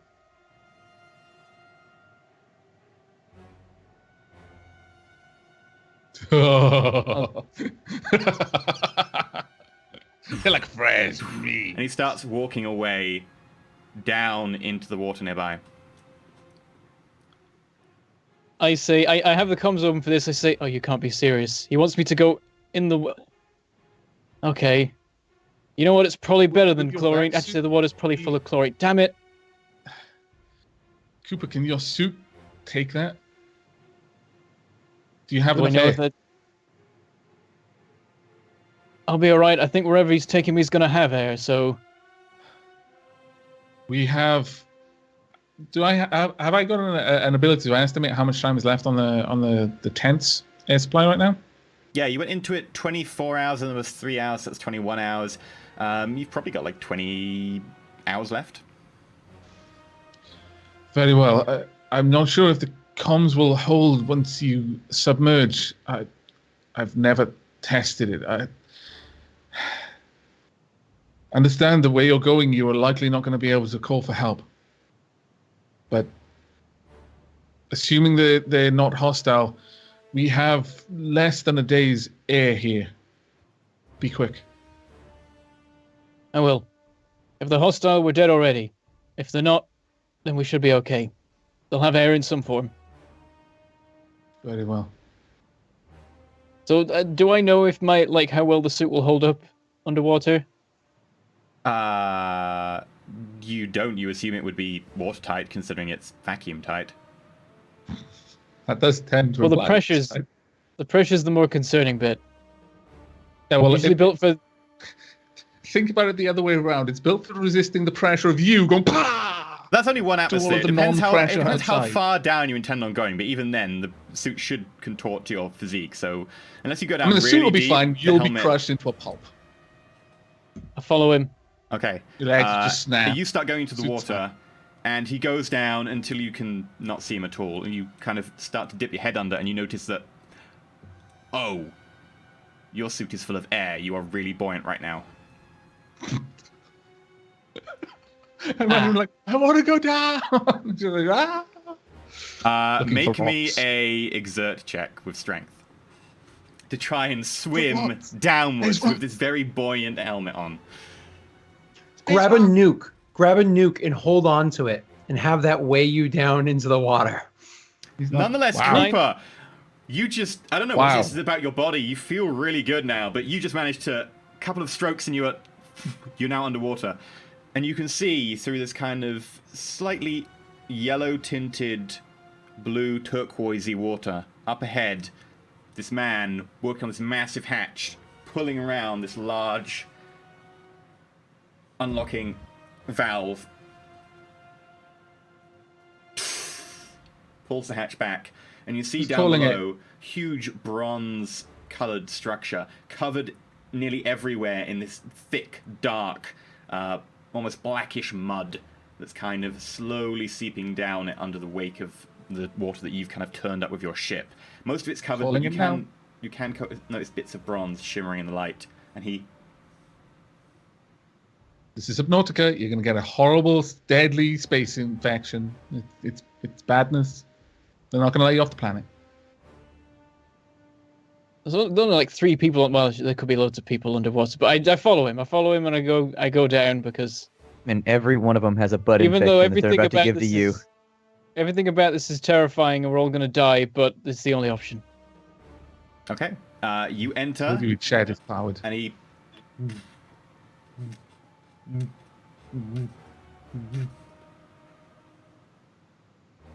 And he points to this other crank handle that you can see on the side. And he gestures to you for the other one, and he starts cranking on one. You notice that on your side there is a exactly similar one. All right, I'll crank that one. Okay. And as it starts going, water starts dropping in the chamber. And after a few minutes of cranking on the handle, it gets to the floor. And then another valve on the other side of the room is open from the other side, and streams open. Fresh air wafts in and hits the front of your visor, causing it to steam up on the inside. And you can vaguely see the shapes of people, backlit by a sort of strongish yellow light, maybe an orange tint. As this was happening, I was testing the comms going in, but I imagine that it probably dies for this point. It's got a 10-kilometer range in space, but I mean that's a lot of liquid for the signal to go through. Water is very good, especially salt water. I know exactly water. Where does chlorinated water lie on around nuclear plants is a bit of a shield, because things don't tend to go through it so well. But might be worth. I don't know. Would something that has that powerful of a signal be able to roll for it? I'd say at this range, I'll say yes, but only just so you can get this crackling Cooper through. You can hear him. Okay. So what does he say? We're in an airlock. That's all I can see so far. Is there still only one? Have they made any hostile moves? Not yet. Have you been able to communicate? No, it seems like it doesn't have any comms. Just hand signals. So when it opens, hand signals, has he? Can you? The figure next to you takes off this huge diving bell helmet and puts it just outside the lock and puts his hands on your helmet, trying to figure out how your one comes off. I guess I have some sort of readout that tells me the atmosphere outside the suit, so I guess I can see that it's fine. Be breathable. It's breathable, although trace amounts of toxin, but otherwise breathable. How was the person looking? Does he look like he wants to kill me, or? He is a she, and you notice that she is kind of a dark Mediterranean skin tan, hair tied back into a very tight bun, one scar down her jaw, and you notice that her jaw is kind of dislocated just about there, with the inner part going inwards, and this part slightly further out, and there's a little... Things are looking good for Woman Planet. I'm just saying, we're 1 for 1 right now. She's kind of trying to get your helmet off, and it's not really working because it doesn't just pull off like a diving bell. I will do the release mechanism, whatever it is.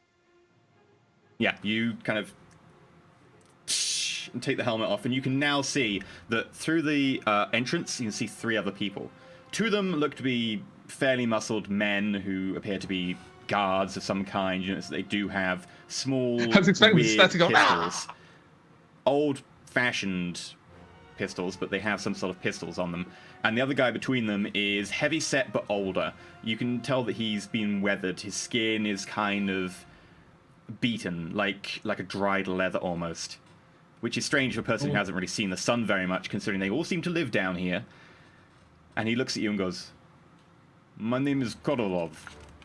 What are you? Where do you come from in large ship?" Aquatic Russians. I'm not even surprised. Not even surprised. My name is Cooper. If it wasn't a Russian at this point. My name is Cooper. We've been adrift in a metaspace for the past month. We need supplies. I need another whiskey coffee. Well, that is an interesting way to introduce yourself, Cooper. I have not knowledge of this metaspace. We only know of the sea above us and a few others, but we would be happy to help with your skyship if possible. But we are very low on supplies ourselves. We'd be more interested in knowledge of who you are and where you come from. Possibly, would you join us for a bit? I think it's our only option. We've got no air left. We've got 3 more back in the ship. It's going to be difficult getting them out. Our ship's been flooded by the atmosphere. Yes, that is the problem with going into the oversea. The undersea is far safer for us. Maybe could we help in any way? Tow the ship. We'll need oxygen tanks, some suits so that we can get inside. What get the 3 of them out. Torkov? Well, I guess suits with pipes. A way of getting into the ship and getting them out. We can maybe find another one from one of the hatches. That would help, yes? Yeah, I suppose. How long have you people been here? My mother's fathers. At least 9 generations of Kolomovs have made this their home. Odin's place. It's even better. The undersea Mediterranean Russian space Nords. This is amazing. That was the best episode ever. Say, well, in return for you helping us, if some of you want to leave, go somewhere a little more hospitable, No, we stay here. Our journey, our opportunity, our mission is here. Our tribe is based here. No wow, way to offend the new people. Yeah, your home is shit. Do you want to come with us, Summer Bear? Man, I take everything I said about... cowardly. We do not tolerate cowards. Diplomacy. Wow. We humbly request that your shit world evacuate onto our ship. That's not what I said. We do Sounds not tolerate like Cooper cowards here. needs to Those increase who will not his face ability adversity are cowards and should be put down. You seriously angered the hive. Oh my god. Yeah. You literally just kicked the hive and then instead of pumping smoke in it, you just flooded it. This turd world ass cloud is ours. It is a horrible turd world ass cloud, but we will live here and we will prosper. The only worst thing you could have done is come down there with a flag and immediately shunk. This is my world now. I brought a flag. What is your name anyway? Far dweller. My name's Cooper. Cooper. Good to meet you. I mean, if there's any particular way that we could help you, we could bring more supplies if you need them once we're on our way. We have some stuff on our ship that you might be interested in. Or to say what you would need in a world like this. I've never seen anything like it. Do you have weapons? Lila? We have some. That will be good enough as payment for our saving you. Excellent. We will assemble a dive team for the oversea. In the meantime, you are welcome to lodge here. We will provide you with food or provisions. If you wish to stay here any longer, you will be expected to join the conscripted service to defend the tribe. We don't intend to outstay our welcome. We just want to get enough supplies that we can make our way out. You wish to Carry steal our on. supplies? No, of course not. Make trade. We will I see wish what you have to Sax had gone trade that now. is worthy. I really wish Sax had gone. They're gonna take all of our diamonds. Fucking know it. They're gonna take your gun. The fuck they are. I will declare jihad on this whole planet if they take Donna. I don't give a fuck. So, with that, Cooper, Accident. you notice a couple of the other divers get ready. Big dive bells set up. Konomov sits there. Yeah. And they head off into the airlock. Do you want to go with them and show them your ship? Yeah, that's probably for the best. Quick question: while Cooper was there, is there a means for him to set his air tank to pressurize while he's in an oxygenated No. environment? You would need a vac fresher. Cooper, your air tank has 24 minutes left. Better swim fast, Cooper. I mean, also for me, hope that's they like put multiple diving years, so I'll bells probably be size of fine. Ulysses. Okay. I will follow him. It takes them a little while to get through because they have to go one through the other because the dive bells take a little bit of room, so you have to go in one off the other. But they do make it to the surface and they enter the ship with you. Although you notice that they have a lot of trouble getting through doorways. And they can only barely Once climb up we- ladders. Once we set off, I go back on the comms to Ulysses and say, so they don't want to kill us. If anything, they're just curious as to where the hell we've come from. They've been here for hundreds of years, it would seem. They don't have much in Are we supplies, the but they first said they want people that they've weapons. seen in all that time. Well, I suppose they saw me briefly, but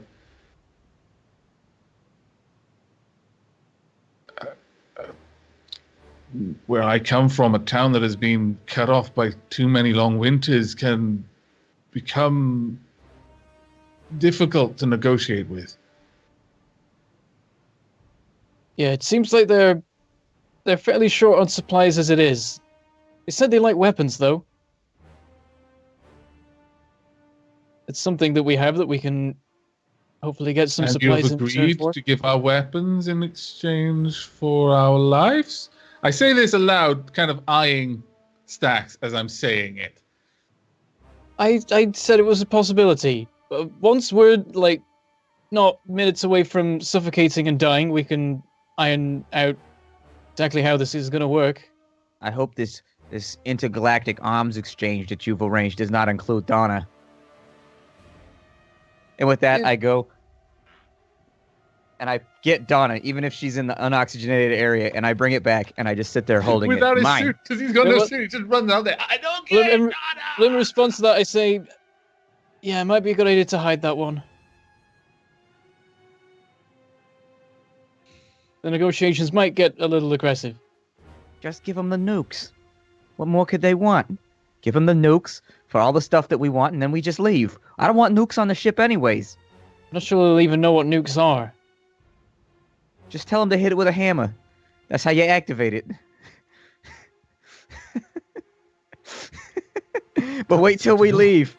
The security countermeasures are directly linked to our ship. Until we leave, you can't hit it with a hammer. And with that, the two I do not feel that we dumbbells should kill the people who are about to save our divers lives, Stax. walk in, and they end up right next to the large pressurized tent. You notice them looking around in awe and confusion.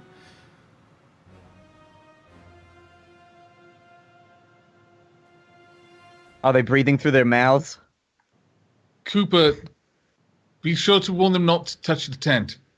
They kind of start poking the tent with the bottom of the spears, the ball end. I will reach out with a hand and stop them and point at the other end where the door is. They are not going to fit through that. Well, I walk around to it and show it that that's how you get in and out, and then They look And then slightly I confused.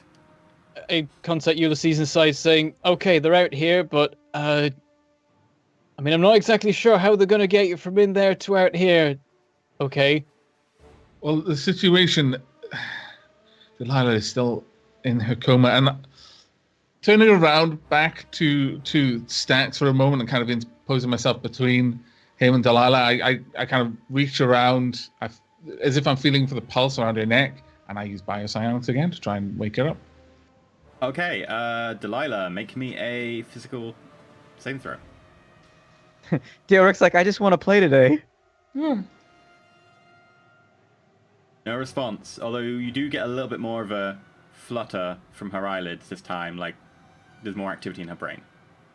Do I take a strain? Mm-hmm. Yeah, because I have to use biopsionics. If you've lost any hit points, you get another 3 back. I don't think you have actually lost any, though.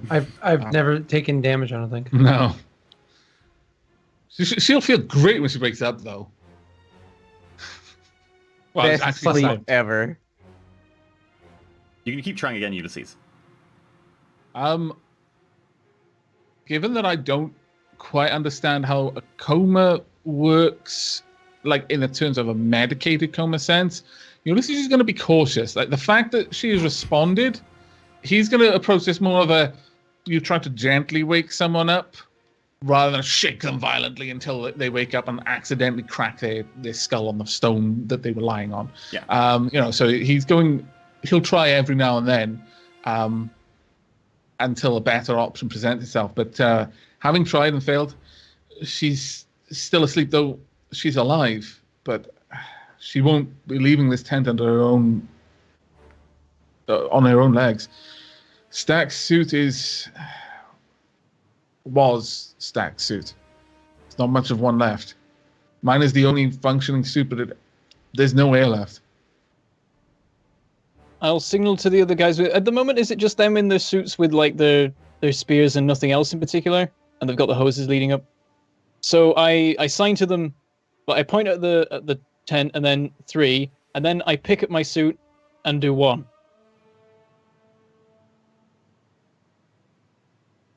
I shake and pick up the suit more vigorously with a 1. Point at suit. Well, there we go.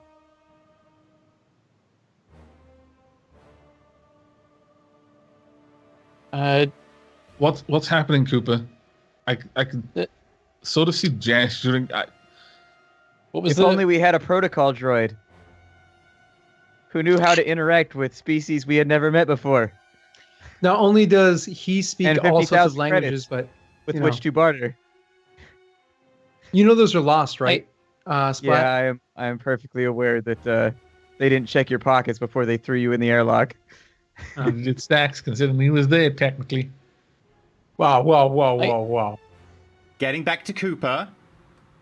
I point at one of the hoses and then at the tent, and then sort of questioning whether that'd work. I'll let them. They've I hope got you're not suggesting oxygen you're cutting hoses. holes in my tent. There's an airlock. It's fine. Fort Kickass must remain a bastion among the ship. Though the systems may fail and the life support may run out, the tireless honor and duty and beauty I say to of Ulysses, Fort Kickass will stand, a long testament to the might of our peoples. He gestures As at Stax Cooper, says and this, he gestures Ulysses back kind of to looks at him and base. is like, he points where? His hand goes Back up to base. over his heart. But where before back to base? The lone trumpet is in the background. Splat. Shush. I was waiting for it. So what? Like we should return? He gestures at you. He gestures back to base. You can draw whatever conclusion you want. I shrug and walk towards him and say to Ulysses, I've showed them what the situation is. I think they only have the 2 suits. I'm not sure how this is going to work. Those things weigh a ton. We can't carry one with no one in it and then put one of you in it. So maybe we could hook up one of the oxygen pipes to the tent and then fill a suit. I don't know how this is going to work. We have no means of filling. Perhaps if. Well, we know what's already happened to Stax. He's too tired. His mind is too slow for any real work. Perhaps if they have a means of, or the materials to build something that would allow us to pressurize our vac suit air supplies, but outside of that, I don't think we're able to get out of here. If perhaps they could repair the integrity of the ship and then transfer air supply into the ship, perhaps that would be something. We would at least be free to move around and maybe make something. But I'm out of ideas, Cooper. Are the we'll be out oxygen of air in a tanks? day. Are the oxygen tanks on vac suits removable in any way? I say, okay, your suit's got no oxygen in it anyway. Take the tank off, put it in the airlock. I can take it back. Ulysses we can try doesn't have a and tank. fill it. But he has a suit. It's attached to the tent. My tank is powering the tent. Oh, The tent is super efficient, so my one tank is powering the tent for 24 hours for 5 people. I'm guessing the tank on Stax's suit is annihilated. Yes. I forget that bit then. So I carry on back. As we pass the workshop, I point. I guess the door's just open because it doesn't... Well, no, I'd have the door closed, but I point and then open the door. The door is broken off. Oh, of course, there's no door. Yeah, I point into the workshop and walk in and then point at the crack. Looking at the damaged debris and the damaged door, they shake their head, as you can see through their helmet, and they keep on walking. They're not going to risk their hose going into an area with damaged metal, spiky equipment. Were they able to see from where I was to No. the crack? Oh, fine. I Not follow inside him. a diving helmet. If you haven't been in one of those before, I've put one on just at the museum. Super narrow field of vision. Honestly, I can imagine very few things more terrifying than being a diver when those were the tools that we used for it. Oh my god. I don't have claustrophobia or anything near, but I'm fairly certain that that is what claustrophobia feels like. They head back to the base. Cooper, do you go with them? Yeah. Okay. They get back to the base, and after going through the airlock, they go, "You, Cooper, take off your suit. We will take it back to them. All right. We can carry your suit. We cannot carry spare diving bell." Is Cooper aware of how little oxygen is left in his suit? You told me earlier, so I guess I am. 22 minutes now. I mean, he's not breathing it, so it's whatever it was. No, it's 22 I minutes hand it now. over and It's gone down. I hand it over and say, "There you go." But it's only got about 20 minutes of air in it. It does not need They've got holes. another suit. You do not pump the air from anywhere? It's got its own air supply. But I can explain But- it later. This big can only carry air for like a minute or so. I point at where the O2 tank is on the suit and say, "This has oxygen, pressurized." If you can see Stax, I look visibly as though I'm holding in a comment. Like there's a little vein popping out on my forehead, but in the sake of diplomacy, like I'm trying really, really hard to keep it inside. Can he hear this? Oh, I guess. I don't think as long as Well, long as they you're took not too deep they took into it. They took the suit off, so... I guess Oh, I've yeah, still got like the comms in the suit open, so it might still be hearing things. Okay. It's Cool. probably advisable to have it just open If and you leave it open, then broadcasting at all sure. times. This time, one of them starts going back into the airlock, goes through. It takes them a while to go through the airlock, by the way, so this does take a lot of time to go through and back. And this time, there is a... of something hitting something metallic outside the door to the tent. And then there's a kind of fluttering of the flaps as something is put into the little airlock section of the tent. Did Cooper communicate what the plan was? Apparently not. I was holding back the query of that at the time. I had hoped I'd simply missed it. Alas. Well, I said the comms were open the whole time, and they said, hand me the suit so we can take it back. The comms are more like a combi type thing, not a speakerphone.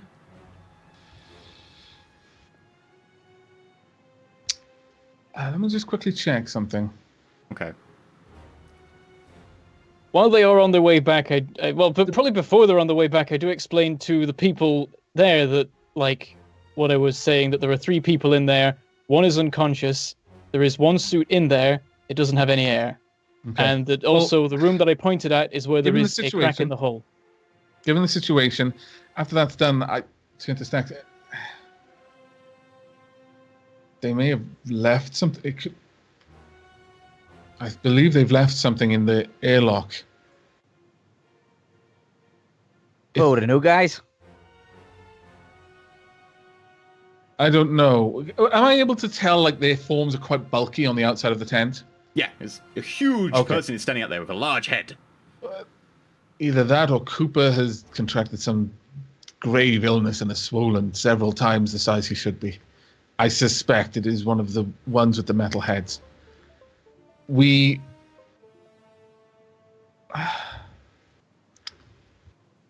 hold your breath and hope that they've sealed the tent on the other side. And I wait to see if he takes a deep gulp of breath, and I do the same, and then I open it to check if it's They've suddenly totally not sealed the tent on the other side. They do not know how it works, and they don't have the dexterity to manhandle the zip with their leather fingers and their chainmail gloves. Okay. But you now have yourself a vac suit with 22 minutes of air. Actually, 21 minutes of air.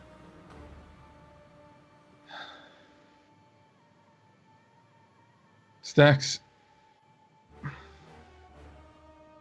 This is Cooper's suit. It would be difficult for you to fit it. It would be impossible for me. I could take the no, they gas, stretch. but... They're one size fit all. They've got large stretchy sections, so. Okay. Look at it. Do you feel fit enough to head down? Sure. Whatever you did after I got blowed up, I feel pretty good right now. The medicine woman of my village was quite... She knows things. Take the suit. Go. Sure. I put on the suit, and I go. Outside, you emerge to see a huge metal helmet attached to a leather-clad person. I hold my breath, by the way, and I also actually put my hand over Delilah's mouth as he opens the suit. As he opens the zip and then closes it. Okay. And then we'll hear on the intercom, close the outside. Okay, and with that, Stacks, you make your way down into the spray. Make me an exert check to manage to push yourself underwater with a head full of air. -2 because you're starving. God damn it. That is on the verge of going up, by the way. You've been starving for a long time. Been 9 days since we had any food whatsoever. And 2 weeks half rations before that. 6. Well, so there was one day in between where there was one ration. You managed to push yourself underwater and just make it to the airlock, which they open. They push you through, and you come out on the other side, and you notice that there's Cooper standing there next to a built but kind of short, weathered older gentleman. Your friend is here now. We take suit back for other 2. Is Stacks communicating at all as he's going down? No. Okay. Just silently focusing on swimming. Okay. I say, all right, yeah. It's swimming. There's not much air. Like, I check how much air is in the suit. I go over and look at like the readout. There's now 10 minutes of air in the suit. I switch on the comms and say, okay, they're bringing the suit back. It's only got 10 minutes of air left. Cooper, wait. 10. describe to them how to seal the outer airlock of the tent. Also, I'm going to send Delilah back. I will try to wake her before they arrive. If I can't, let them know that there's going to be an unconscious person in the doorway. And they'll have to... Can they carry her?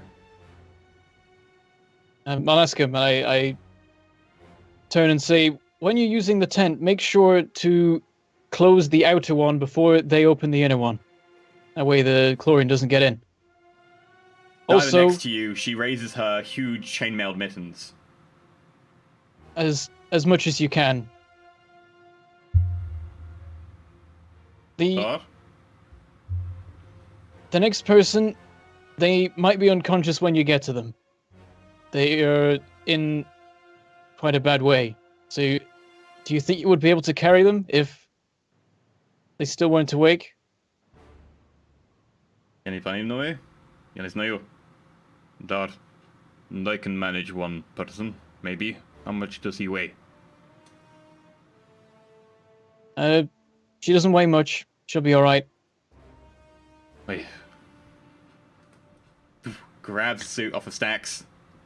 I love he just assumes that Delilah doesn't weigh much. Man. Well, out she front was relatively short, so I think it was just described. I don't know. Oh, man. Out front of the tent this time, Ulysses.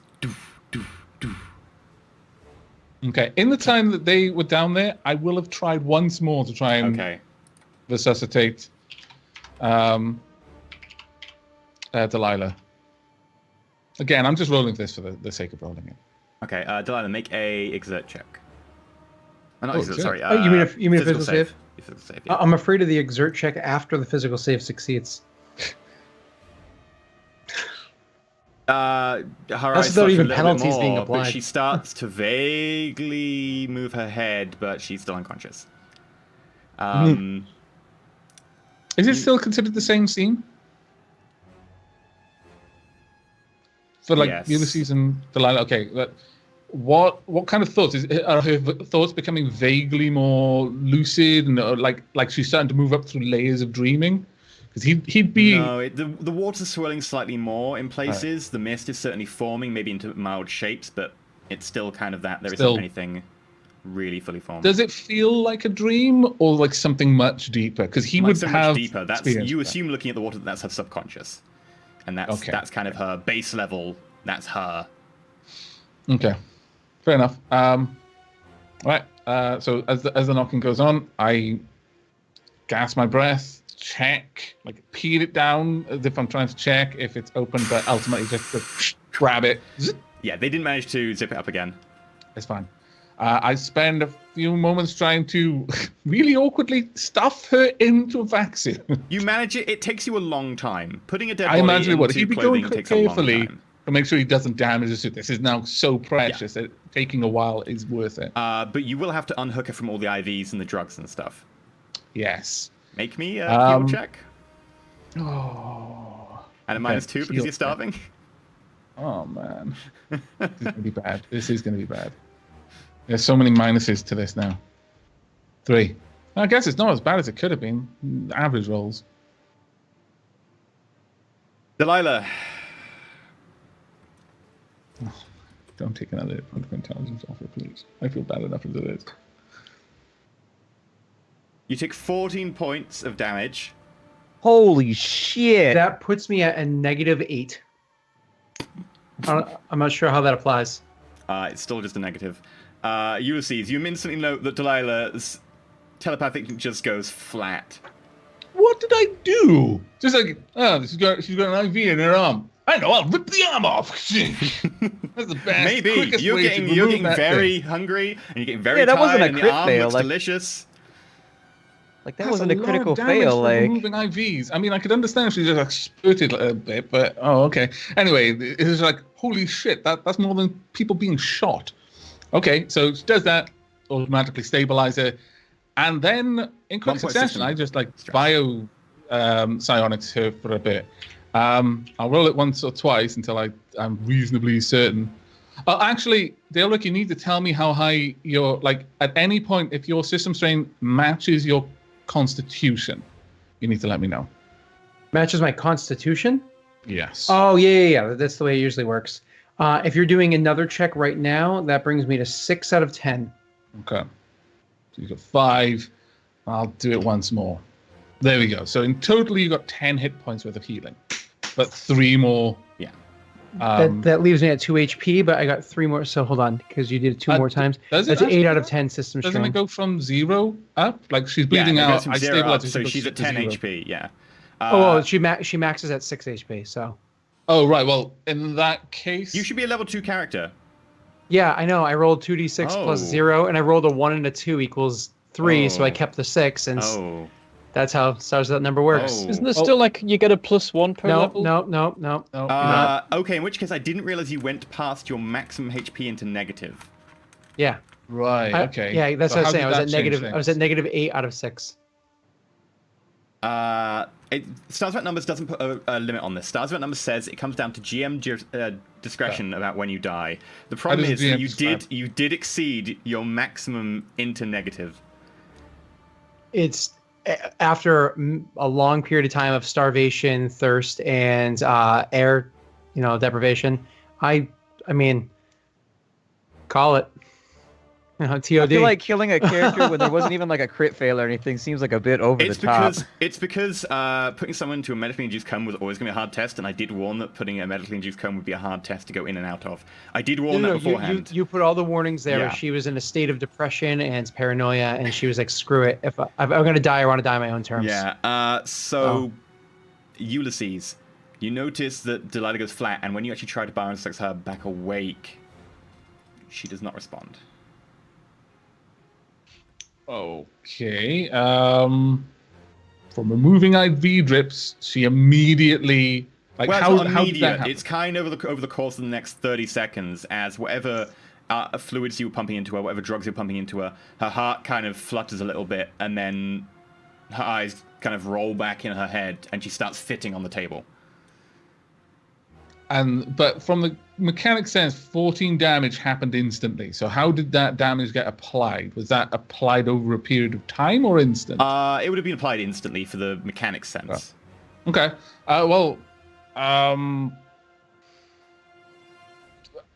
What would Ulysses be able to take from this?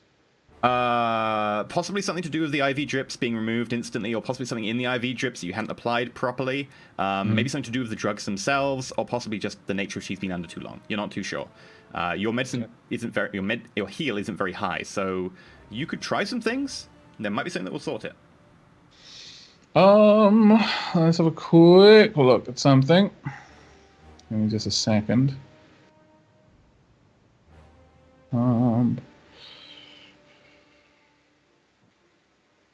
I just feel bad for Daelric at this point. No, actually, I have fun making these characters because it's randomly generated numbers. I take what the game gives to me, and I just have fun making it. It's cool. It's actually enjoyable. You spent so much of the past couple of episodes unconscious or dead. Yeah, that's what I feel bad for. Well, no. I mean, if you think about it, last session I was very much into the RP into the last, like, say, 45 minutes or so. I cried.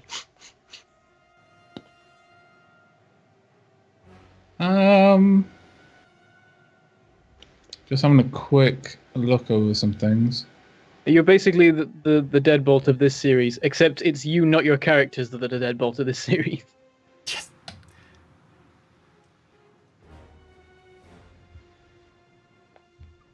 Yeah, I mean, it just says if used on a mortally wounded target, they'll revive with the rolled hit points. It doesn't really say anything beyond that, but technically she's unrevivable to an extent. There are limits on revivability if you check the revivability section. No, that's fine. I was just looking through to see if any of like the extra things I've taken in biopsionics strictly refer to that. You can make a heal check if you want. Or you could try a few other things, but there might be something that's sorted that might not be. It's up to you. Well, heal, given my skills, is going to be super low. Like I'm taking -4s on this at this point. So that's not going to work. He's not trusting that skill. He literally has a -1, so it's not a skill he knows. He just touches people and they get better, and that's all he can do. Okay. What other medicine things do you have that, in terms of your skill, in terms of your powers? What was that, sorry? What other medicine things do you have in terms of your powers? Organic purification protocols, master, psychic sucker, and that's it. Okay. Do you want to try any of those, or do you want to kind of just hope she... Well, it's all tried automatically when I roll biopsionics. Basically, all of them trigger at the same time. Oh, I thought only one of them triggered. No. All of them trigger. There are some which, if you activate it, it's by choice, and it'll cost effort, even though his normal psychic sucker doesn't. So but all of these those ones trigger. are all free All of those trigger at once. all the time. Every Okay, time. In which case, sorry, but when you try and actually stabilize her from her fitting, your toxic purification cleans out part of the drugs that had in her system that she was having reaction to, and she does stabilize, but very, very close to the brink. She comes back with 10 HP, as you did all your stuff previously. I'm sorry, I didn't know they triggered all at the same time. No, that's fine.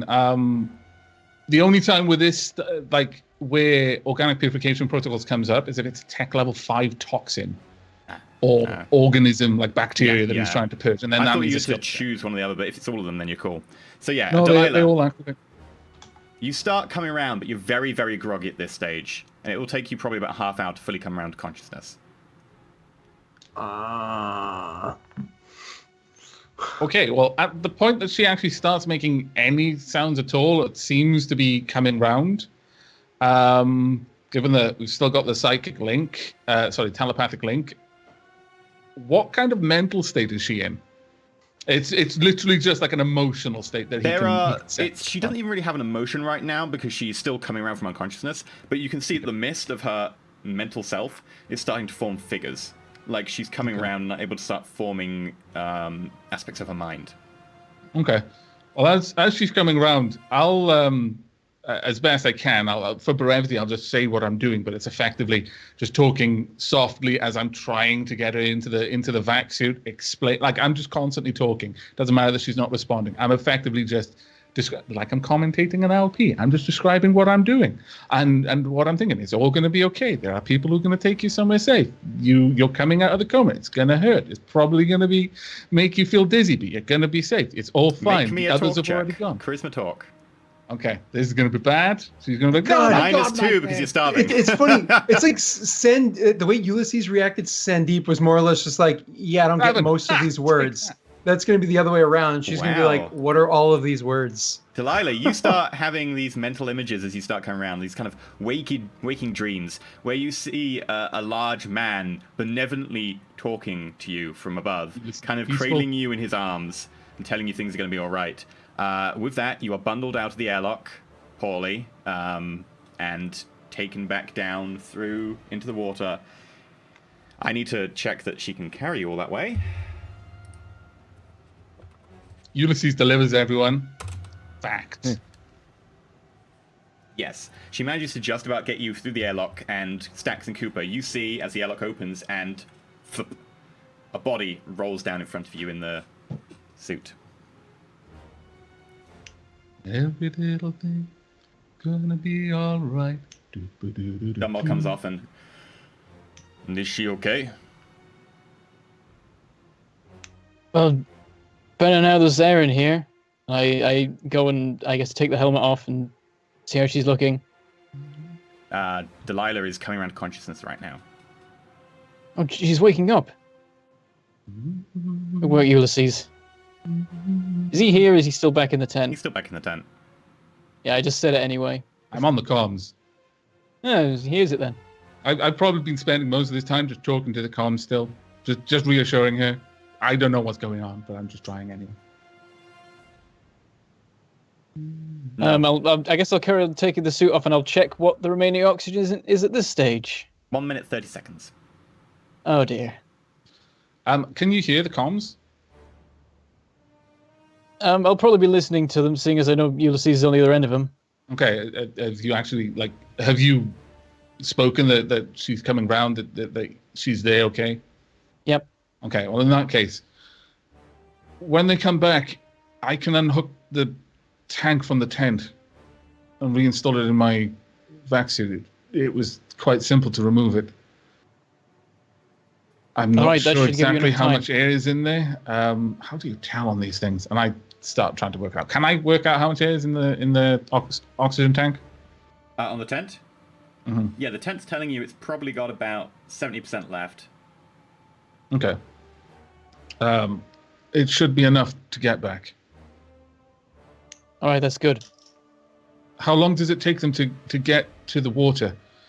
I could leave the ship and be waiting for them. Less time to wait. Make sure he brings the payment we discussed. Oh, bring weapons. Whatever we have, I guess. I've got the armory list. Let me see what we got in the armory right now. Because we have a lot of leftover shit that they can just have if it gets us through this. The point, I forgot about that.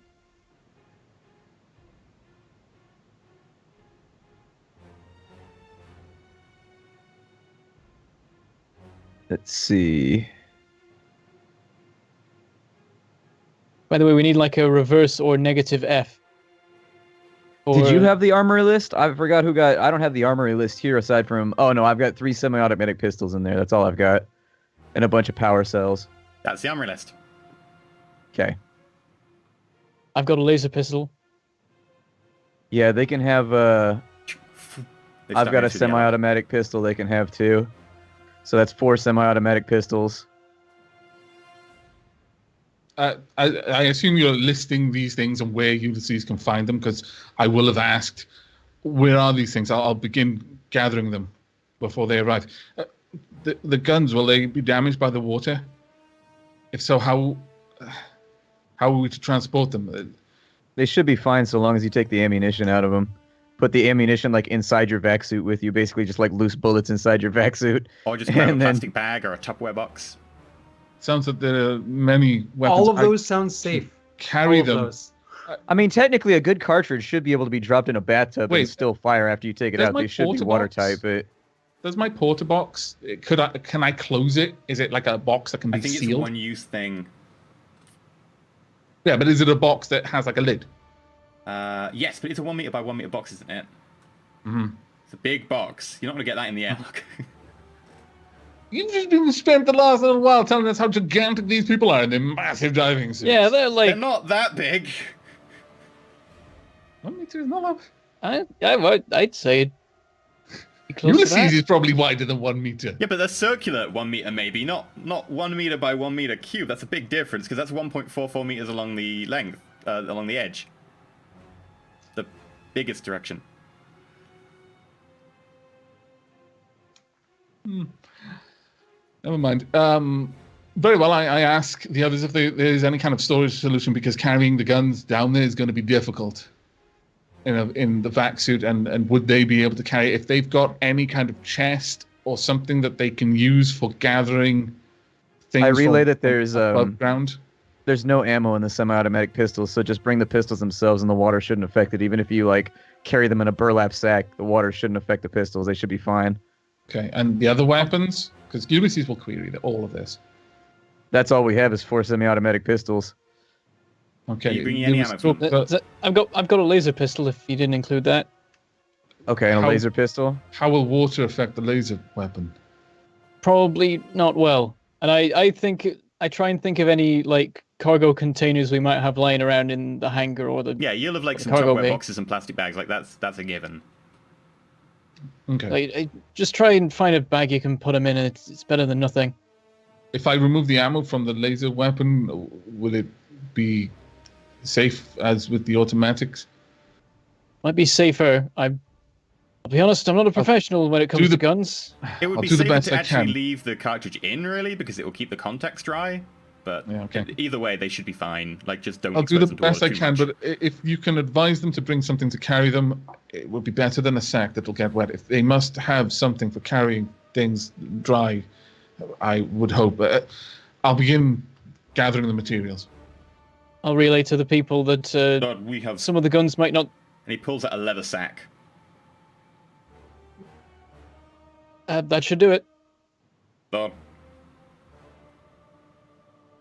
hands it to the person in the diving helmet. They finish off the air and go up. You want to give them power cells? We have a lot of power cells, yeah. so we could probably throw a couple in there if it'll help. Like, we could give them 3 Type A power cells, and I have 2 personal ones. I think Cooper has a couple personal ones. Yeah, so I've got these are just 4. extra power cells that aren't going to have any use for us. So we can throw some power cells in, too, if it lubricates the deal a little bit. I'll also be adding my stun baton. Okay. Are you giving them any ammunition at all for the main guns, the semi-autos? I don't have enough to. I've only got 50 bullets, so... I'm assuming we're giving them some, because a gun without bullets is not much of a weapon unless you use it as a club. I assume they have. I mean, I can throw in... I think Ulysses will insist that you don't give them empty weapons, even if it's just got 1 or 2 bullets each. I can throw in 30 rounds, and I'll still have 50 left, so I'll throw in 30 rounds. Okay. I'll throw in 2... is it Type A's for laser Type A's, weapons? yes. Yeah, so 3 Type A's. We've got 3 Type A's. We've got a laser pistol, a stun baton, 4 automatic rifles, 30 rounds. Have we got any knives or any pistols, not automatic rifles? Automatic, Automatic yeah, pistols, semi-automatic pistols, yeah. Yes. And have we got any knives or anything like that? Nope, not my skill, so I don't have any melee. The stun baton like Ulysses is not offering the plasma glaive. So offering the stun baton, which is a reasonably, good weapon, but Ulysses, you start having this stuff packed up into like little Tupperware boxes and bags. I'll be spending this time, even while I was talking to them. Once we started talking about it, I quickly popped in the thing and I was moving around the ship while I was asking them, "Where is this? Where can I find it? Where are the boxes?" And you notice your oxygen supply is going down a little bit faster than you expected. Well, I expected it actually. Yeah. Because of the way the tent works. Yeah. And you quickly meet up with the person with the diving helmet, and they kind of indicate the leather bag for you, but kind of see that you've got everything sorted. And well, given the burlap sack is effectively, it could easily get waterlogged. I do put it in the leather because the leather will at least be a little bit better. But I'll try to grab the leather sack, and I'll point to the water, and I say for consideration, we may want to include like a small bag of diamonds. Maybe that'll help. Like, they didn't say specifically diamonds. Okay. But it's diamonds. Like, we can said give them, that. Then Actually, while he is gathering materials, I will say to the people, "You have any interest in diamonds?" They look pretty. Might be of use. We do not generally go with ornamentation around here. We more survival, but if this conversation is happening and is it happening with the comms open enough, then Ulysses there's no comms open down there, is there? No, Ulysses, you still have your spare suit. Yeah, okay, cool. Yeah. Well, with that, then he's gonna chime in and say, "Diamonds make a good blade." Yeah, I go. Yeah, he's right. Diamonds are sharp. Could be used in weapons. Obviously sharp, but we might have a look at them then. That seems maybe. While that's going on, I then, in addition to gathering stuff, I will get a small box of like various diamonds that I think will be of use. Like, what was the value of the diamonds we had? He's not like a jeweler, so he won't really have an idea. He'll just get like, "Oh, I'll take one of everything, one of all the different types of shapes." I have no idea. How many? Like, was it like 25,000 or 26,000? Cooper, do you recall? Oh, how much we haven't? We have 18,000 in diamonds. Yeah, so just give them like 1,000 worth of diamonds, basically. Okay, so that's probably a very small pouch of diamonds, realistically speaking. They're uncut, so I mean, they're rough. Yeah. Oh, okay, so that's a bit bigger. Okay, that's actually good, because volume, Okay, so that's all the stuff I'm bringing along. Sure. And I gesture to hold the sack, and I gesture the weight, and I point at the water. And they show you the inside of the sack. The sack's got another sack that faces downwards if you hold the sack like this. So it's another sack that faces downwards. You put the stuff inside that, you turn the sack upside down, and around the edge of the sack are like these large lead weights that hold the sack that way down, so the sack inside stays that way up. And the buoyancy of the sack will hold it floating that way. Okay. And then I gesture to the water. They head down, open the thing. You are reunited with the rest of your team. Your suit cell has about... your suit vacuum has about 3 hours left on it at this stage. And with that, we go to our break. We will be back in 8 minutes So if you need a wee, if you need to, go check your Facebook or whatever. Ulysses the Peaceful is almost Ulysses the Pissful right now. You might as well check out our Patreon at the same time. If you go to patreon.com/Roll4It, you can go and support the show over there. That's the whole reason we have a second show, is because of people generous enough to help us out enough that we can afford to get a second show going. In addition, you can go check out youtube.com/Roll4It, where, of course, you can find our after shows and VODs if you're a Patreon member, or just our VODs if you aren't a Patreon member at the right tier. And you can, of course, catch up over there. We'll be back in 8 minutes. Until then, roll safe.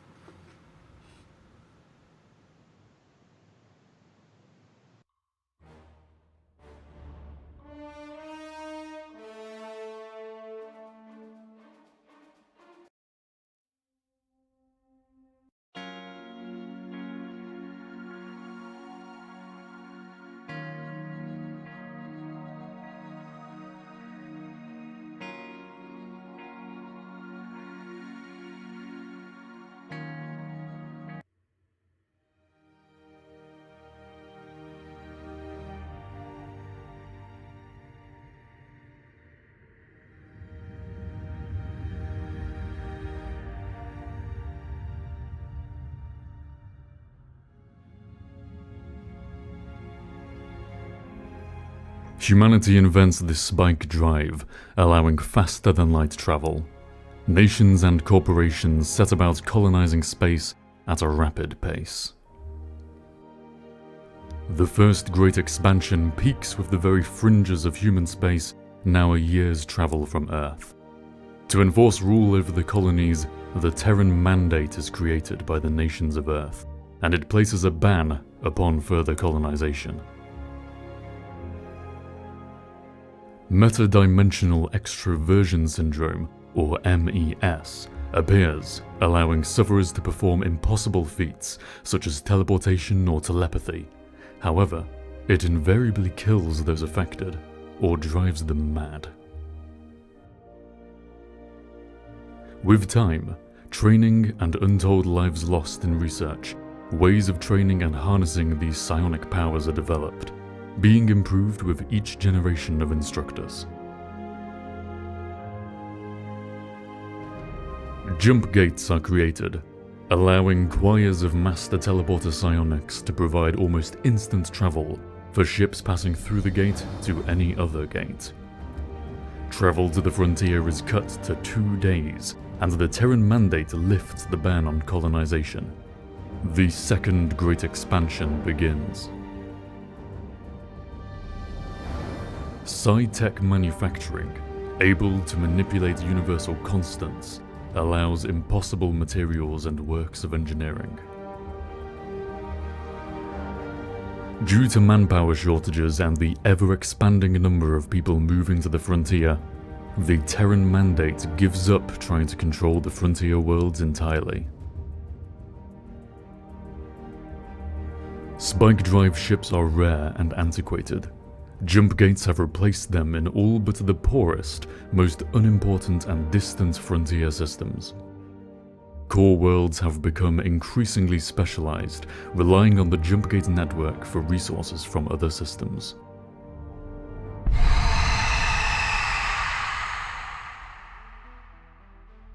Emanating from the Veil Nebula, the Scream takes a mere 17 minutes to propagate across human space, killing or rendering insane every single psychic. The jump gate network collapses, and humanity is thrown into isolation and chaos. Countless core worlds die without access to supplies. The frontier worlds fare better, as many were yet to receive jump gates, or had not yet transitioned away from some degree of subsistence. Still, many end up as tomb worlds, or are reduced to primitive levels of technology.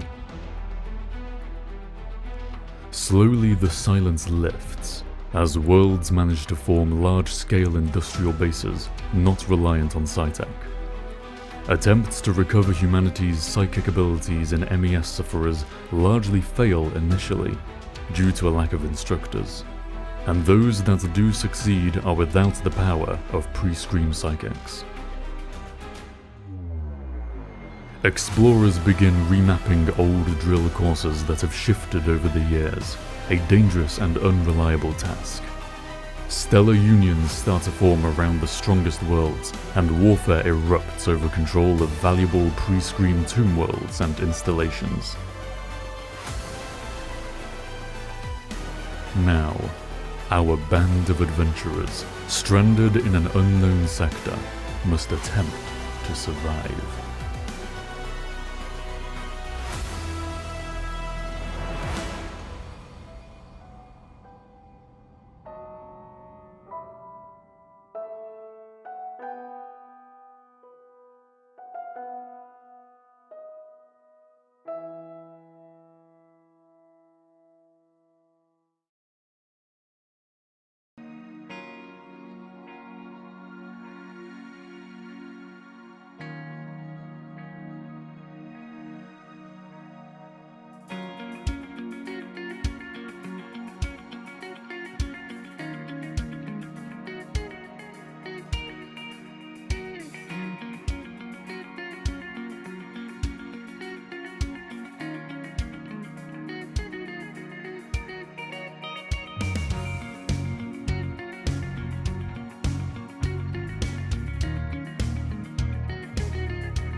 Hello, and welcome back to Roll4It, Stars of Outnumber, where the illustrious group have found themselves managed to land on a planet with a toxic, invasive atmosphere, and have managed to get themselves underwater to find a civilization of people wearing kind of 18th century dumbbells for diving, who are Russian, who worship what appears to be a Norse god. This is what happens when we use random generators for planets. It's awesome, isn't it? So, if you're wondering, by the way, we have a subreddit. You can go to r/Roll4It if you want to go and join our community, check out some interesting fan posts, or maybe post your own fan art. That'd be amazing. And of course, we do also have a wiki. So if you want to add any more information about, say, for instance, one of the characters, like Delilah or Stax or Ulysses, or maybe you want to add an episode synopsis, or possibly you want to add some information about the DSLV, or maybe you've missed out on what exactly happened last episode. You can go over there and check out the synopsis, check out who the characters are, and you can find out. People want to contribute to that, we're absolutely grateful, because we need to kind of flesh that out. It's going well. We could still do more information. There's an article entirely on Donna, though, so I'm happy about that one.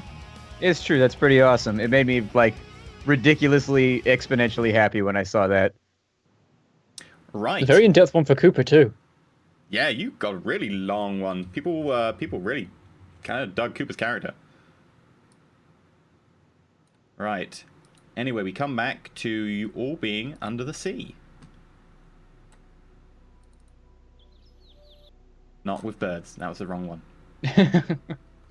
Under the sea, under the sea, under the sea, under the sea. Darling is better, down with his sweater, take it from me. Naturally, You're up next, Bentham. Come on. Done less down. Shush. Oh, I was being confused got a by lot the... of sand. We got a hot Jamaican band. I was being confused by the cycling soundtracks. I was thinking I imagine there's a bunch that are called like Ocean, but it's like, no, I didn't mean seagulls and boats. Yep, that's the problem. Listen, I only have one oceanic princess on my mind right now, and that's Moana, okay? Moana's my girl, all right? Moana. She's solving problems, not personal ones, like world problems. That's right. The island of Motunui, all we need. You know what I'm talking about. There you go. Hell there yeah, you go. dude, my family's Hawaiian. We got that shit on lockdown. That was basically a national holiday for Hawaiian people when that movie came out. And Samoan people, too. We brought the Samoans along because we're inclusive like that. We say aloha, they say talofa. It's basically the same thing. We're homies. Pacific Island homies. What's my second favorite princess? So Moana, she's amazing. I love it. Good movie. in my mind, Moana is just a shallow, happier version of Rail Rider. Sorry, Rail Rider's where it's at. Anyway, so we joined the group back as they found their underwater lair belonging to the tribe of Whoa, it's an Russian underwater lair? Lairs are usually peopled by evil villains. Yeah, layer sounds suspicious. No. I mean, they want weapons. Now they've got diamonds. Now they can make water space lasers, shoot space from the water. Oh my god, we've just doomed ourselves. I assume this is Ulysses' actual knowledge of science right now. They can shoot space from the water. So, yeah, you come out of the airlock, Ulysses, to be greeted by Delilah, who is now awake and conscious, Cooper, Stax, and a few fairly burly, although weathered people. The leader with closely cropped salt and pepper hair. Are you the leader? I assume you are so. You are the biggest one. You send the small, scrawny one first. It was a wise move. Where are we? I look between him and then over to Cooper. In response, And I just shrug. He may be scrawny, but he is brave. He also fits into small spaces. Oh, don't tell him Very that. useful. You're going to give him self-confidence and shit. He's going to start standing up to us. That's what we need to do. If he dares stand up to you for the leadership, maybe he should challenge you for it. I would be interested to watch that fight. What are you talking about? I look him up and down, and then look to Cooper. We brought the weapons. He told us that you would allow us some time to recover before we set off in exchange for these. A fair Let's look trade. at your offering. And I gesture at the weapons. We're trading weapons? I'm assuming one of them brought it down. Yeah. Delilah, you're kind of new to this crew, so I'm going to tell you how this works. We fly around space, everything goes wrong, and then we end up in situations like this. You might as well just adapt and get used to it at this point, because there's no getting around it. It just keeps happening. Cooper, show them how to use these weapons. Carefully. Oh, whoa, hold on, come with me to the Wait, testing range. Come with me. Ulysses, wait. Bring the whining one as we go. Wait, no, stop. Oh. What was the deal that you said? Cooper. What was the deal you made? Oh, well, I just said that it was something we could trade. We've not really worked out exactly how it's going to work yet. So I suppose we need to sit down and discuss this. So we brought a bunch of weapons to them, and we don't have a deal yet? Well, they saved our lives, and so we didn't really have... We will look after you for a little while, and we will save you from your skyship. You have completed part of our deal. Let us go see these weapons you brought. They have alien design. This one is recovering from her injuries. Is there somewhere she can rest? We could take her to the soothsayers. They might be able to... I pick up on this and I nod. That is a good idea. I'm fully on board with this. Somebody's using your language. I finally feel like I found civilization. Finally a civilized country. Dima, take her to the soothsayers. The woman who's taking off the diving bell helmet puts it down. But I will do so. Come with me. What did you say your name was? Delilah? Follow me. We will go to soothsayers and get you healed up. I don't even know if I could stand. She kind of grabs you by the scruff of your neck and pulls you up and throws you over her shoulder and starts walking. Go with her. She'll have to carry me. I've just been in a coma for days. Yeah. Go with her, Cooper. She will have questions, and it would be best that she has someone she's at least somewhat familiar with. Did you not tell the scrawny one to show me how the weapons worked? Stacks can show you better. Yeah, I nodded like at Stacks. He's a lot better than that. Yeah, I'll go that way. Very well. And I gesture to follow. And with that, the main party is led down to a long tube with a number of what appear to be sandbags parked at the end. You notice there are a couple of these elongated pistols with kind of strange breeches at the back that look like they're cranked closed, and large spiky kind of like mini harpoons pointing out the front, lying around and on shelves nearby. Dot, how do you work this one? He says, holding up the semi-automatic pistol. Like, point and pull trigger, nothing is happening. Is he pointed at me? He's pointing it down the range at the sandbags. Okay. They're not uncivilized barbarians. They know. Oh my god. So I take one of the pistols out of the bag and I say, all right, so you got the magazine. I got you some rounds in here. There's about 30 of them. You take these, you feed them in. Each one holds 10 rounds in the magazine. And then once you got that full, I thumb the rounds in and I show them how to do it. And then once I thumb the rounds in, I slap it into the bottom of the pistol and I rack the slide. And I say, look, if you look inside the slide right now and you pull this back, you can see that the bullet's inside of there. So this is a live gun. So you pull the trigger, it's going to shoot. Don't waste your ammo, though. Okay, let me just test this out. Click, click. Am I doing something? Is the safety on? Let me see. Is the safety? What is safety? Is the safety on when I look? Safety's on. Okay. Now, there's a button right here. It's called a safety.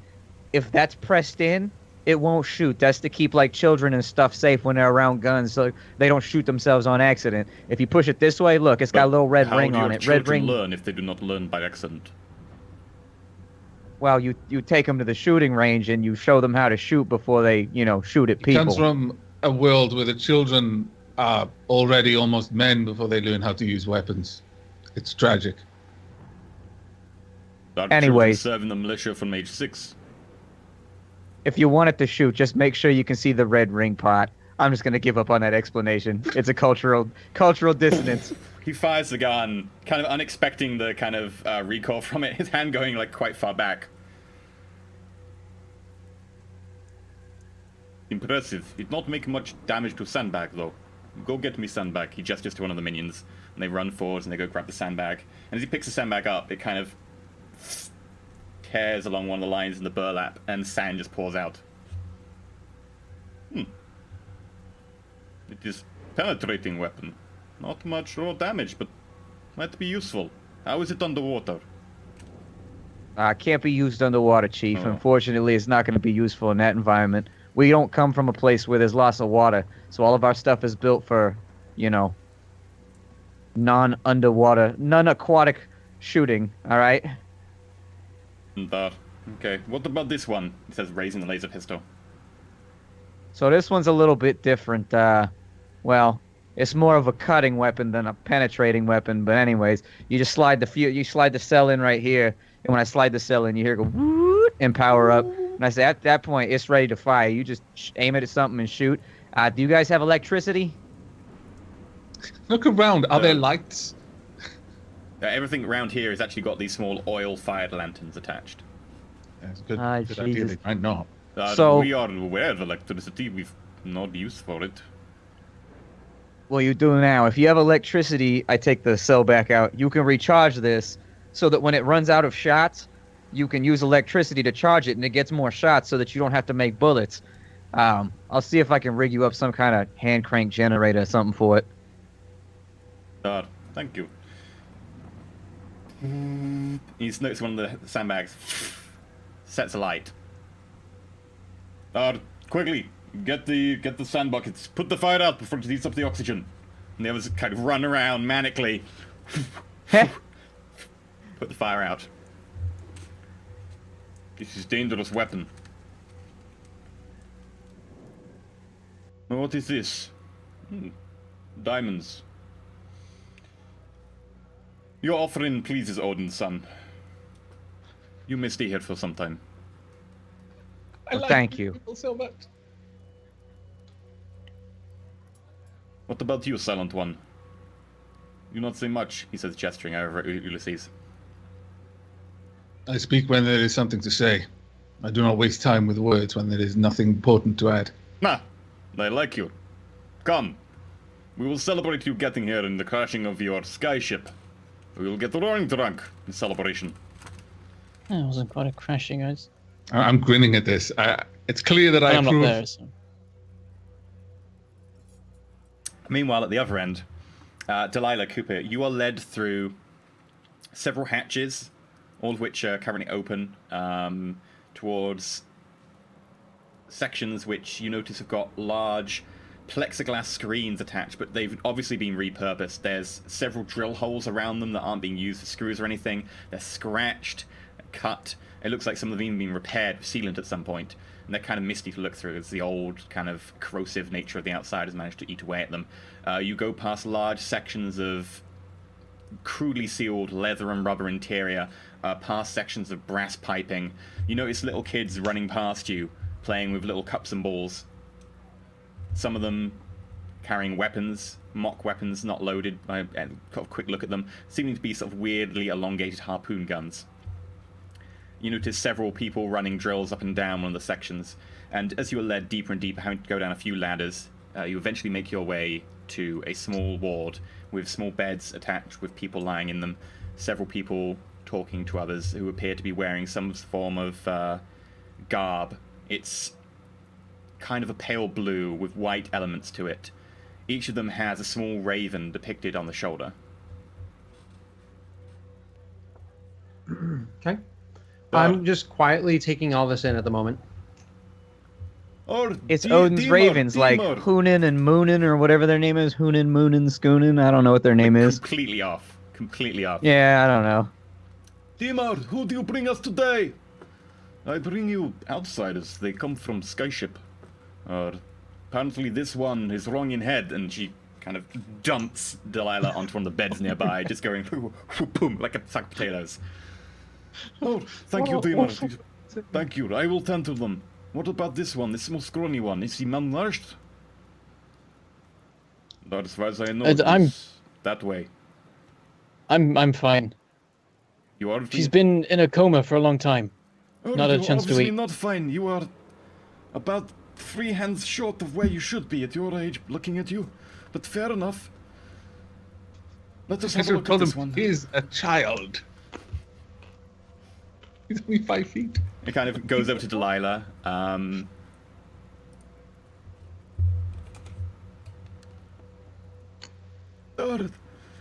You are groggy. There's a derangement of mind in you. Possibly some sort of poison in your blood.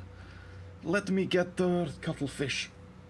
And he goes over to one of the benches nearby, and you can hear the sound of breaking carapace. And it comes back with this sort of dark black, vaguely green, blue blood in a sort of small bowl. That was meant to be daubed on your head to ward off evil, but okay. He's She's now starving. grabbed on the inside. Starving and delirious. You are also in need of food, I guess. Bring us some of the crab meat. We've got some spare. Yes, yes. There we go. Your friend does not seem hungry at all. She just shrugs and is like gesturing like for her to get food. I love how Delilah's I don't care about Cooper. I only care He about starts me. handing Delilah like these segments of like what looks to be like a pale grey meat, kind of stringy. Is it very chewy or It's is actually it not, softer? surprisingly, it's not that chewy. It's more sort of Kinda smooth. friable. Like, as you start chewing it, it kind of breaks down into constituent fibers.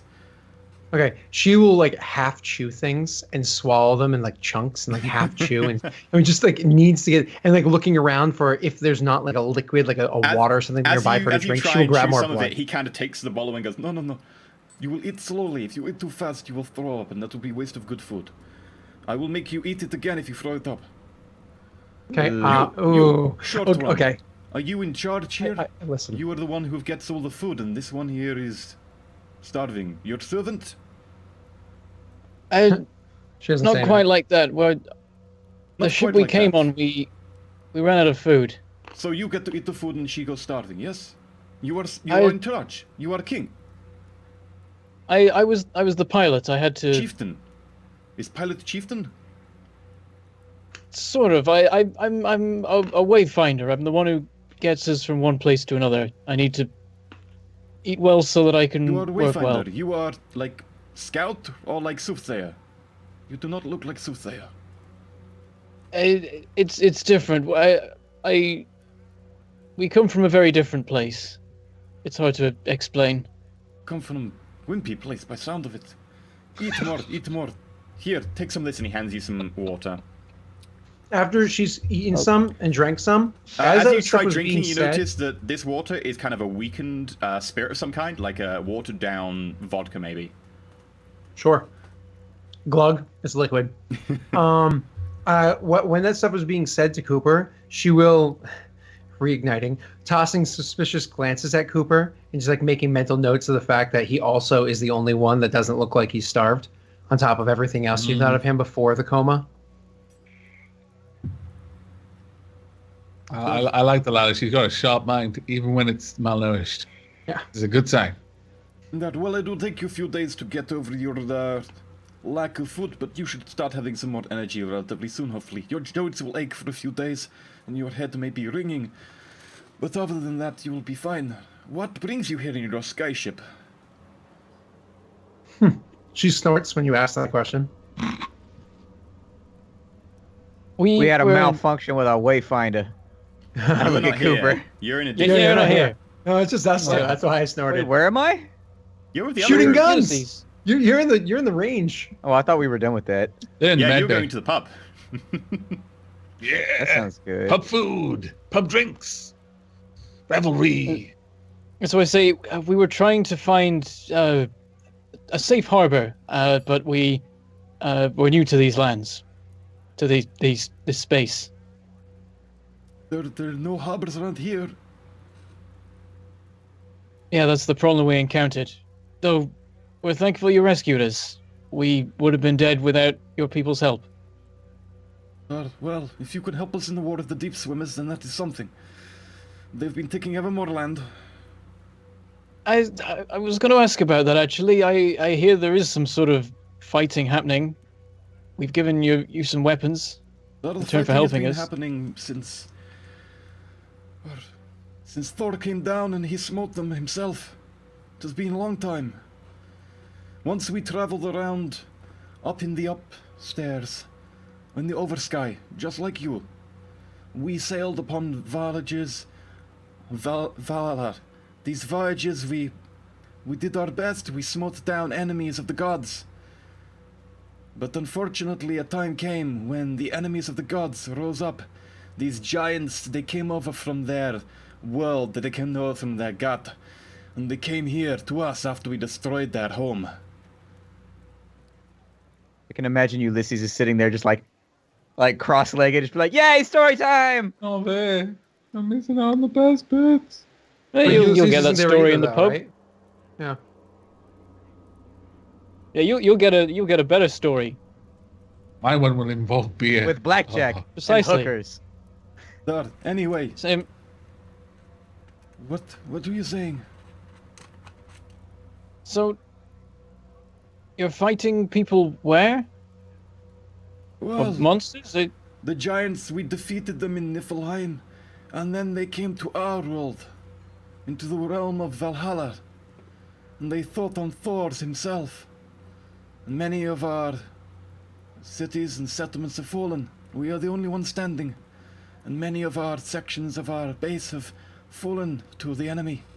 The deep swimmers have reduced our number. We are barely less than 1,000 now. Well, we might be able to do something to help you with that. Once If we you can, understand you will more be what's... hero. You are small in stature, but at least you have aspiration. I can admire that. I'm not strong, but I'm smart. I can...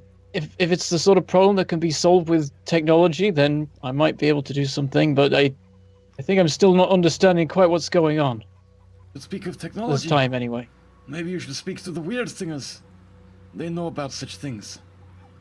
Me, myself, I am merely a humble practitioner of fixing oneself. I do not deal outside of the human condition.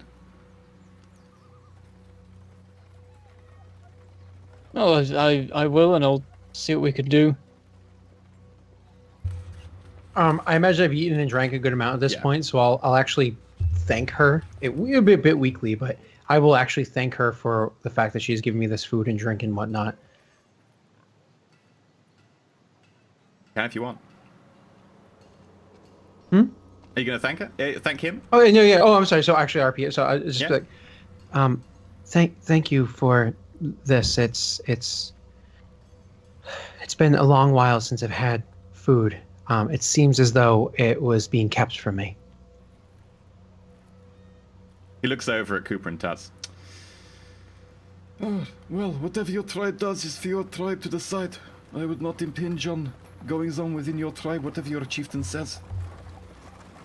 Though now Yeah, you are here, you are amongst our tribe. Now I'd remind you to be careful of that. We do not take well to outsiders meddling in our affairs. Do you have basic rules, things that we might not think of that we shouldn't do? Have you invented those yet? I do not know what you think of that I... How should I know what What- you do not know? What is considered extremely offensive to your people? Being a coward, or running away from the face of the enemy. Understood. I'm just looking at things around the room. Is there anything else? When you are off duty, we are kind of skeptical of those who do not enjoy themselves. Provided you're on duty, you do your best, but when off duty, it is a time for revelry and singing. Dancing on To shields. one's content. You're thinking of the burning in her throat. She's clearing her throat a little bit.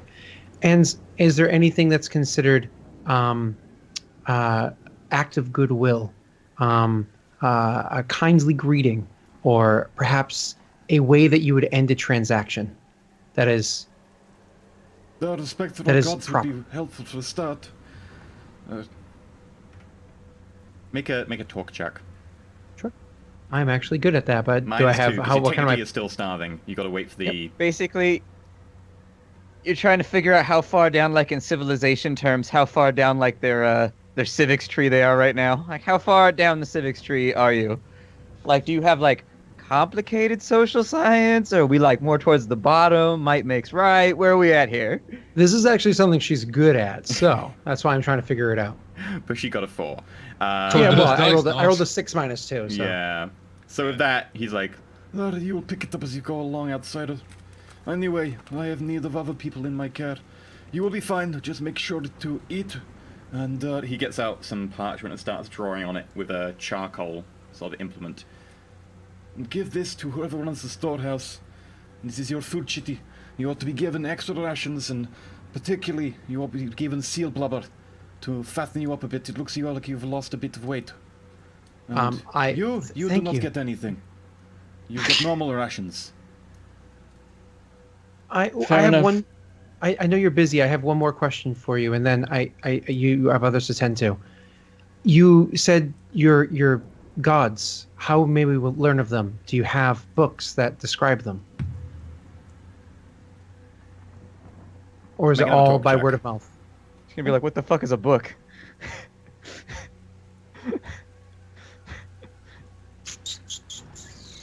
The -2. Nice. I do like your rolls on talk. They are good rolls. You may go Like, I down like to the the temple. bonuses. The temple of Odin is down that passage, 2 lefts and a right, and straight on. Down there you will find the book of his word. And that will give you a broad history of our people, and also of our gods. Thank you. And I like holding the parchment that says that I get lots of food and blubber. Thank you. Good, thank you. I will probably see you around. Before I go, I'm going to grab that thing that had like a minor alcohol to it, and I'm going to take a shot version of it, like obviously throwing it back, though I imagine it burns considerably. It's with like my watered state, down. but, It's kind of like grog, but if it was vodka based. But I will throw it back like it's a drink because I haven't had one in a long time. Okay. Zyla, Cooper, where do you head after this? I will follow his lead. Back to the group or to the book of Odin?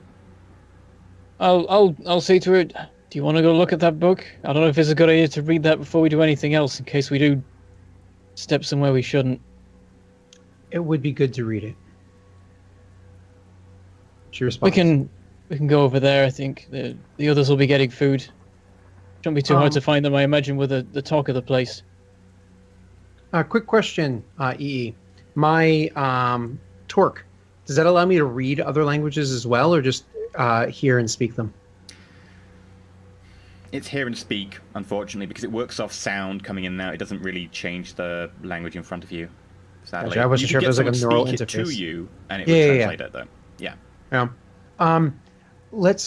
Let us get some more of, and I hold up my script, and then we will get the book. Okay. So you head to the storehouse. At the same time, Ulysses and Stax, you're being led to the storehouse by Koromov. So you get to the storehouse. You notice that there's a lot of guards around here. There's 6 guards on station, all carrying harpoon guns and having spears at the ready. Behind them is a large area which seems to be double wrapped in bronze and encased in plates of what look like carapace. Some sort of like large crustacean, like a crab has been removed from its sort of exoskeleton, placed on the side in plates. In here we will wrong voice. In here we will find our merrymaking for tonight. I assume you have no problem with making yourselves merry after such a long voyage as you must have had. What comprises this making merry that you are proposing? What do you think? Drinking, eating, revelry? Tell me more about this revelry. Well, we only have so much in the way of food, but we have a fair amount of interesting liquors and spirits, and of course we have the deep powder, which we can go and I will show you some of. I assume you're not familiar with deep powder. No. I am somewhat familiar with substances that sound like deep powder. Can I look at this deep powder? No, I will show you now. I look at Stax, then I lean in. He walks forwards to a guy. Weirdly? What? Why are you talking so strangely? Just keeping it simple. So, he walks you forwards to another man. This guy is kind of a little bit... Most of the people around here seem to be pretty well muscled. This guy, maybe it's a slight belly on him. Maybe a slight belly. He's about the fattest person you'll probably find in here so far. And he's wearing kind of elaborate leather overalls. Little bits of frills on them. You come here, do you want... come on off, you bring strangers. You're here for merrymaking. Yes, we are. Get me, say, 3 units of the deep powder, and give me a selection of the finest spirits that I have. No, we will do that. Do you want to go to your quarters or cabin? Yeah, that will be fine. Bring me a selection of the different, whatever meats we have on at the moment. Thank you. I will bring them now. Okay, we will go to my cabin. And Snacks actually feels Ulysses' hand on his shoulder as the guy mentions meat, and there's this like kind of look in his face. It's like barely held in emotions, and my stomach actually gurgles, and it's really loud. Just the thought of food is echoes through the bronze cylinders. Yeah. Delilah, Cooper, you join them at this section. Your other friends. Did you have a nice trip to the soothsayers? Things went well. It was illuminating. The soothsayers can be. Alright, let us go. We will go to my cabin. The food will be brought there, along with several interesting additions. I'm sure you will like the deep powder there, my friend. What is that very large weapon you have? Gesturing at Stacks. Oh, this is Donna. She is, well, she's been a faithful friend for a long time. When my enemies need to get smote, she brings down the smiting. Impressive. Personally, and he kind of pulls that sign from his side, and you notice it's a long, serrated dagger made of what appears to be kind of a bone. Personally, I prefer getting up close and personal. That will not work on the water, like you say. Oh, sure, yeah. When I'm gonna get up and close and personal, I got another piece for that, and I pull out my revolver. And I've taken the assassin's perk, which makes me, like, super deadly at point-blank range, like gun kata style with a revolver. I do not know how that one works, but fair enough. We will celebrate. It's pretty simple. To the women of your war life. Come. And he ushers you into a few different cylinders, eventually making the way down to a small chamber. You notice that there's another chamber off from which you can see the entrance to what appears to be like a bedroom. But in this bit here, there's crates and chests covered in leathers, some sort of thick pelts with kind of a oily, scaly texture to them. There's a few with kind of this dense, thick fur, and they're smothered around the room in a kind of almost like a lounge kind of area. And he sort of gestures to you to sit down where you will. Before we would have gone back there, as he's kind of like gesturing us to, Delilah would have actually interrupted, and as we started walking back, actually, this is for merriment, and I'm looking forward to the drinking and the deep powder. However, the soothsayers have given me command to go and read the books of Odin and to learn of your culture. Sorry, you can learn of our culture in the best way possible by experiencing it firsthand during a feast.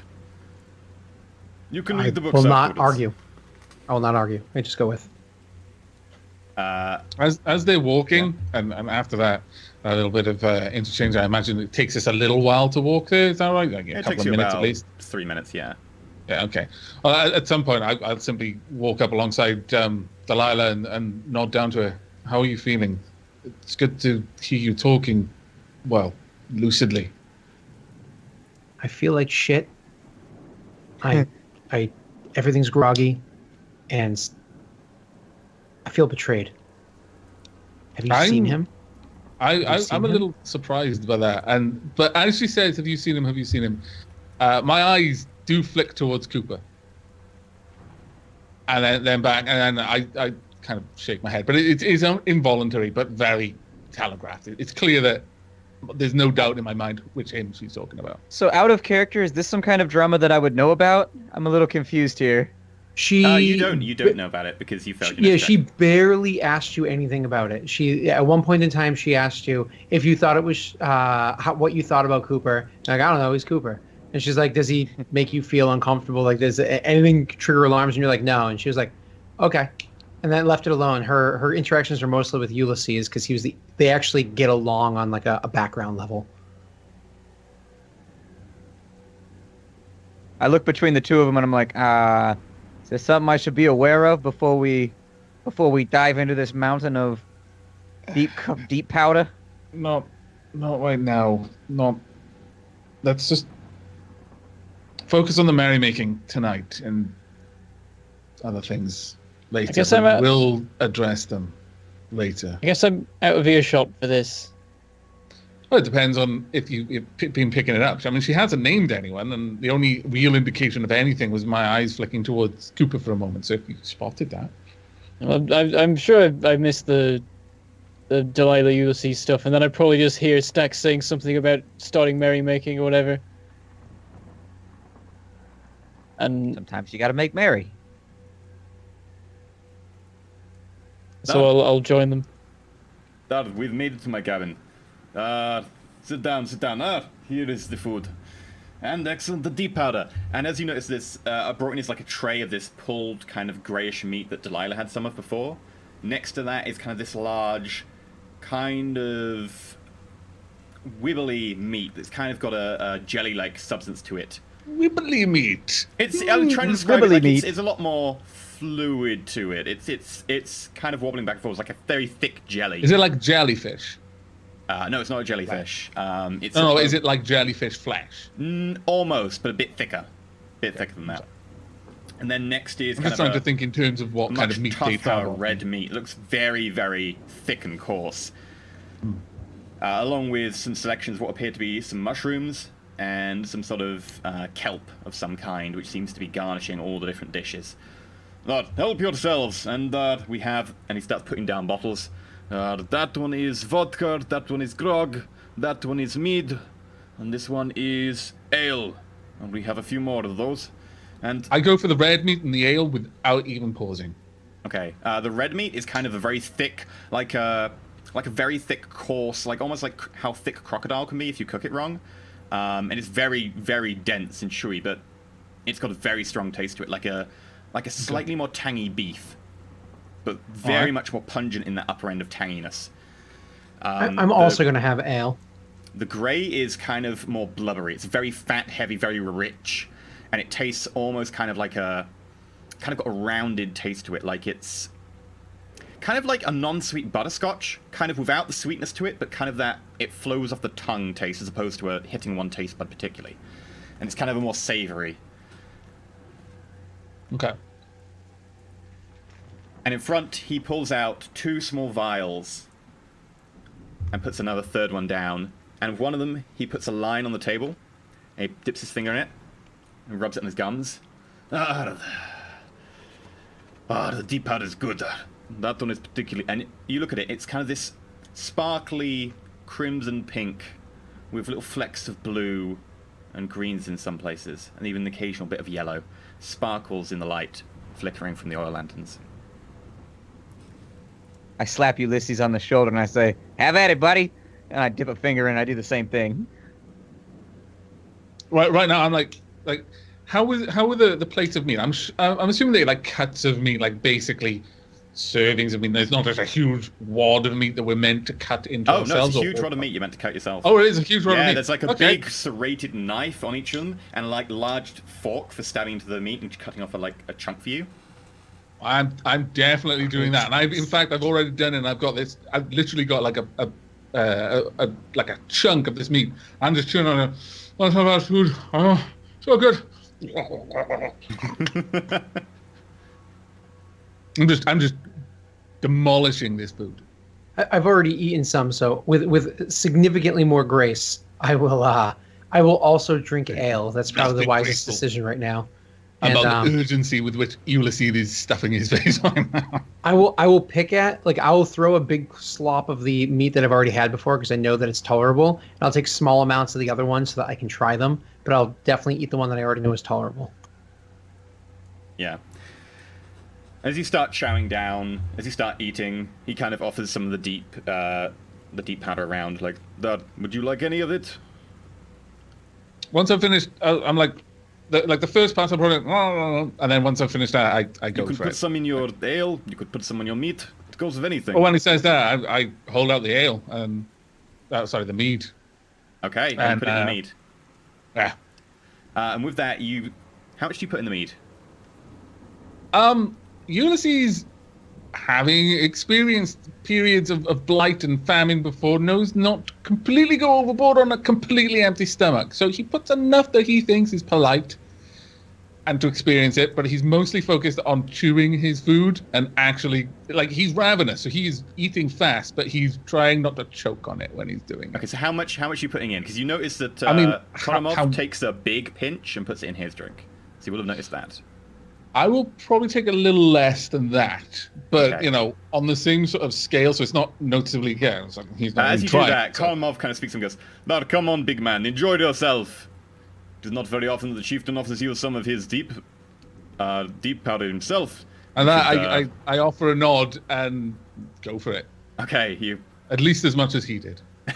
you put a little bit more than he did in yours, and he kind of, "Good man," raises it, clinks, and you notice at this time the mead, that sweet end, is exaggerated, like about twice as much. It feels so much sweeter, and it kind of feel a little bit lightheaded, but in a good way. Like it's instead of being dissociated from the rest of yourself. Is it a nice but not overwhelming kind of high? Make me a mental saving throw.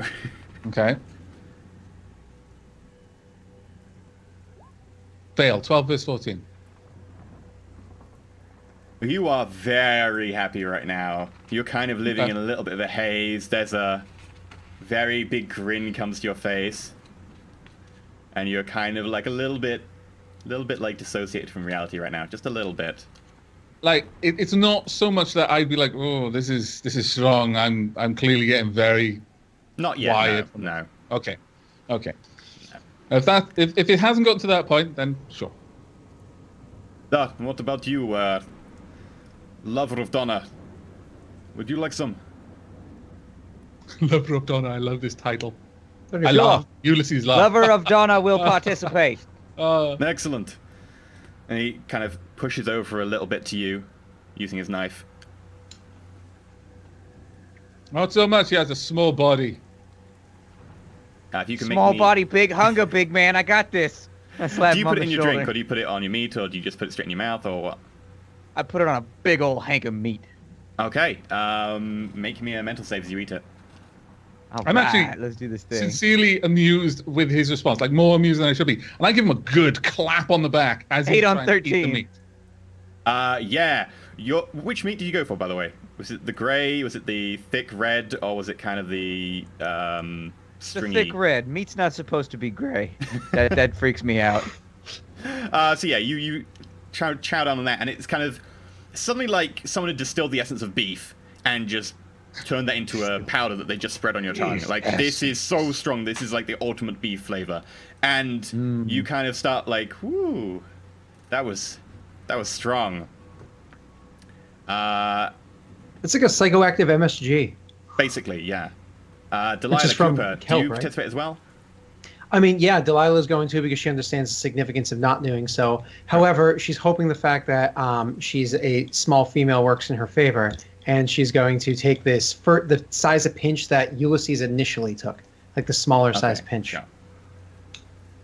Yeah, so if you can make a save, and Cooper, do you?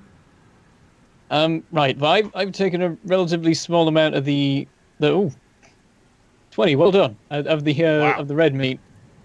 That I'm working through quite slowly. I've got some meat, and I put like half the size of the pinch she initially put in it.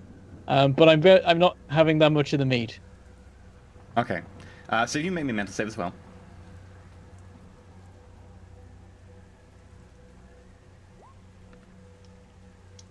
Okay. Cooper, you're fine. Delilah, can you roll me a 1d3? Mm-hmm. Sure.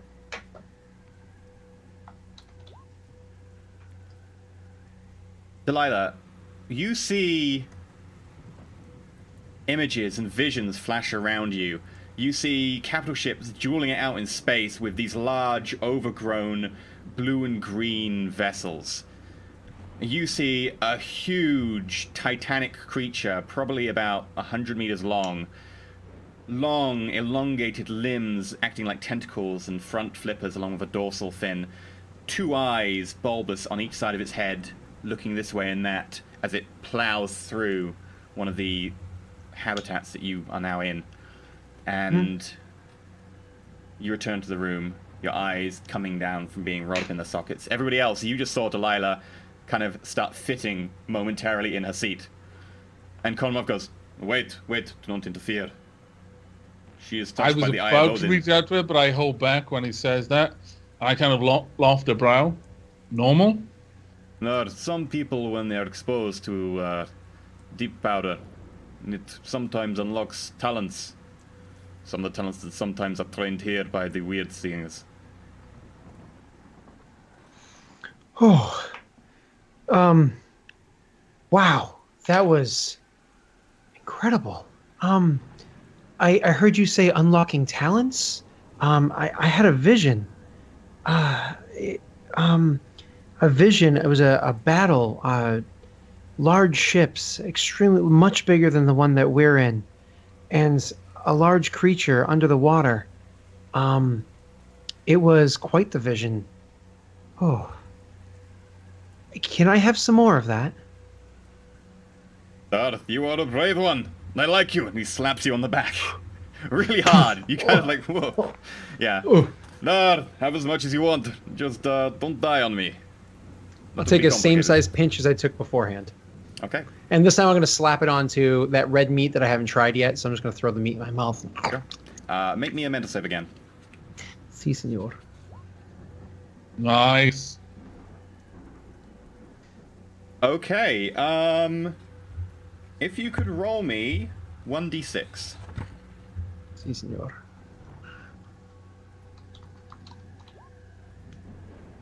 There you go. You lose 1 point of wisdom as you start fitting. However, you also gain a special ability, which we'll talk about when we finish. But,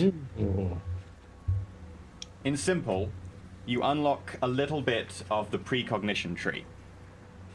Very nice indeed. At a very basic level. Apparently, we sent you to the Psi Labs and you came back gifted. Nice. Yep. But you also count now as having... what's it called? When you burn a point of your stats when you're psychic. Torching? Torching, yeah. Torching. You've torched you torched an ability, because that was effectively torching, taking a double dose after getting a natural 20. What's torching? Torching when you're out of burn effort. a stat to get extra effort. Yeah. You roll a d6. If it's 1 or 2, you burn con. If it's 2, 3, or 4, you burn wisdom. Then there's also, like, you choose, and then there's nothing bad happens. Yeah. It's pretty cool. Something that kills you, but at least you keep doing psychic stuff after you're out of power. Yeah, so just don't overtax yourself.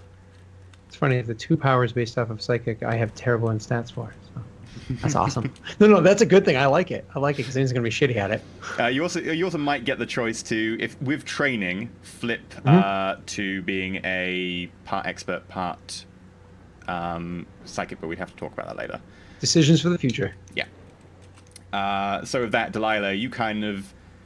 Now, after kind of initial fit, you go back into a serene sleep from everyone else's point of view, but from your point of view, your mind flies across the ocean, and you see fins, dolphins, you see strange seals with kind of more bulbous eyes, sheened with a kind of cloudy coating going between the waves. You notice these large crustacean-type crabs with very long, elongated pincers, much larger than any sort of normal human analog, as they scuttle along the bottom.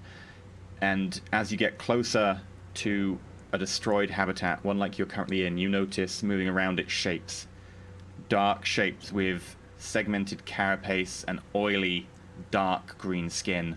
Long tentacles on one side, flippers down below, legs that kind of break into small swimming fins at the bottom, and eyes on each side of their sort of elongated hammer-like head.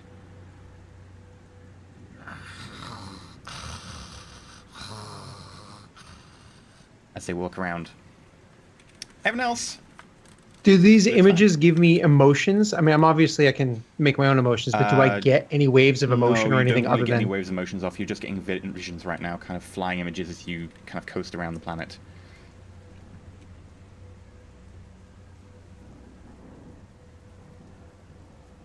You said everyone else? Were you done with me? Yeah. Okay. So, everybody else. Delilah kind of shudders for a moment, spasms, and then kind of rolls back in her seat, her eyes rolling back. That she's gone on a vision quest. You brought a strong one in her. Interesting. You are maybe more than you seem as a party. Few have the gift. Anyway, it is time for me making the stories. So let me tell you the story of us. Since you come here in your skyship, maybe you can fill me in on your story. We were brought here by the gods long ago to serve as a stop-off point between Midgard and their land. Then we discovered nearby Niflheim, the home of the giants, these deep swimmers. Of course, there was territorial dispute. They said we had settled too close. They said this was their claim, that all of Thor's system belonged to them. The gods came down and gave us weapons of might, which we smote them with, and we reduced Niflheim to ash and rubble. And we clouded its air with poison, so they could not come back. And they evacuated, and they came here. And they destroyed our land in retaliation, and they clouded our air. Now, we live underwater, just like them. And we've both been reduced to shadows of our former civilizations. We constantly have to see them off. And they attack us at every opportunity.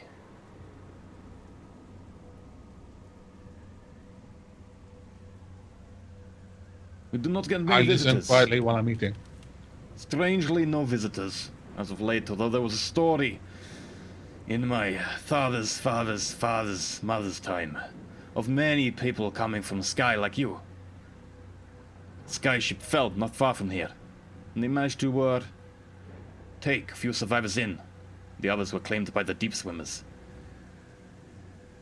And that was, of course, up near the larger settlement, Thorstown.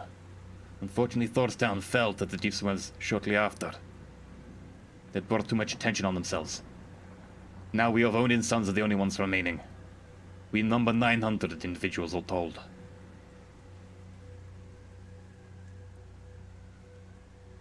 What about you? Across to Cooper at the sound of another skyship, and I'm just looking at his expression. Really, does he wear an expression? Does he react to the news at all? When that particular thing comes round, there's a raise of eyebrows, look of hope.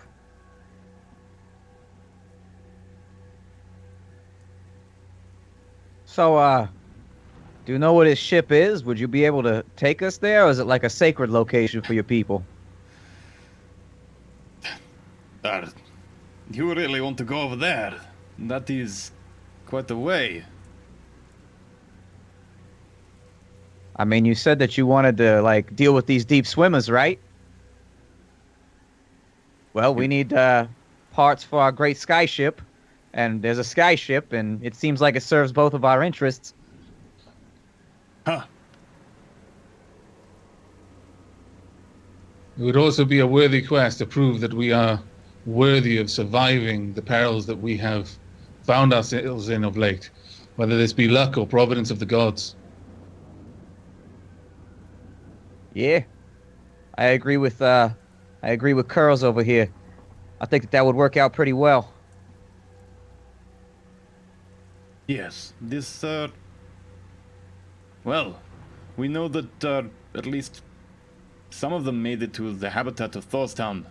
If you could get there, if you could maybe retrieve some artifacts for us, while also getting parts for your ship, we could maybe provide you with supplies, although we have no way to get there. That is a very long way away. Although perhaps your parts from your skyship or your magical suits that need no hose, combined with whatever we have, maybe you can manage something.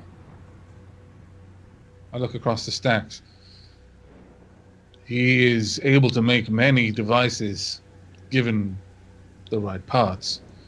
You believe that you would be able to rig something to refuel our suits, Stacks?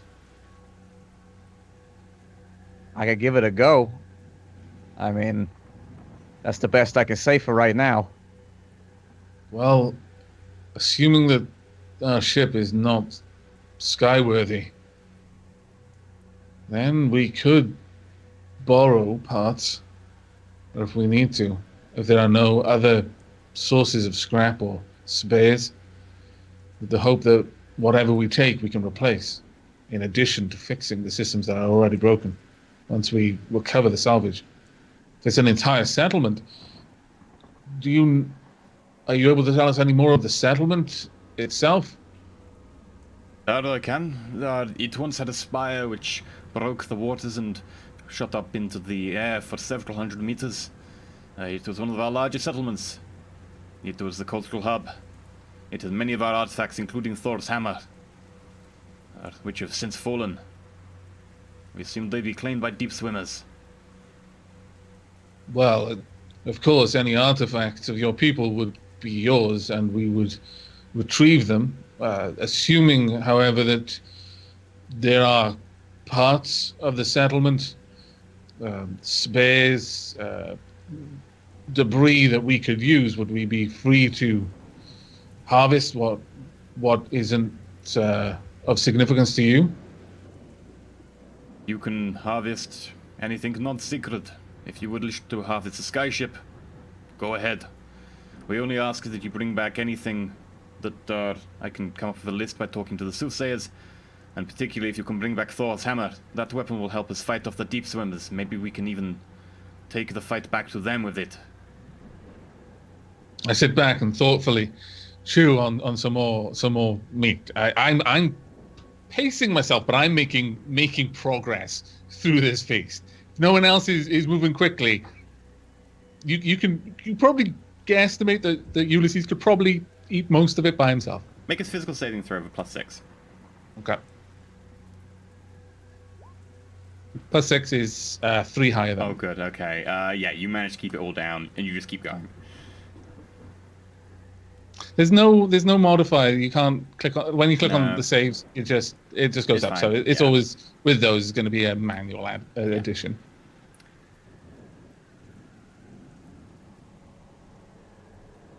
That. Now you will eat. I'm looking over. I will drink. I will keep drinking and eating until your generosity runs thin. If only we had enough provisions to sate your need. Sadly, my generosity will probably run out before that. We have to. I give a sort of nod of understanding, whilst then go slam the empty tankard down. Just to make sure I'm in character here. Poor Delilah spent the vast majority of this out of it. Which is higher for you, Constitution or Wisdom? Con is an amazing score. It's a really good score. What is your con? 10. It's definitely better than my Wisdom. It's definitely better than my Wisdom. Roll me 2d6. Yes, sir.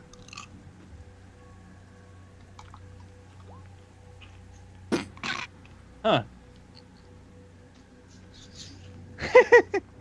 As you float across the ocean, that would be, for those of you wondering, by the way, listening to the MP3, that would be a crit fail. There's a lot of crit failing, yeah. Delilah, you feel yourself inexplicably drawn to a certain section of nameless ocean. And as you plunge beneath the waves, you go past these shapes of these dark green creatures, one after the other, and some of them are different sizes. Some of them are about as big as Cooper. Some of them are as big as a small car. And you find yourself inexplicably drawn straight inwards until you find one that's probably got to be getting on maybe 2/3 the side of the DSRV-1. Huge, swimming, pushing through the water.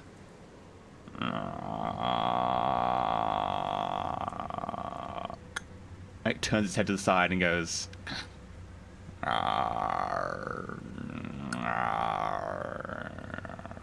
Understand it? Doesn't work telepathically. Makes sense.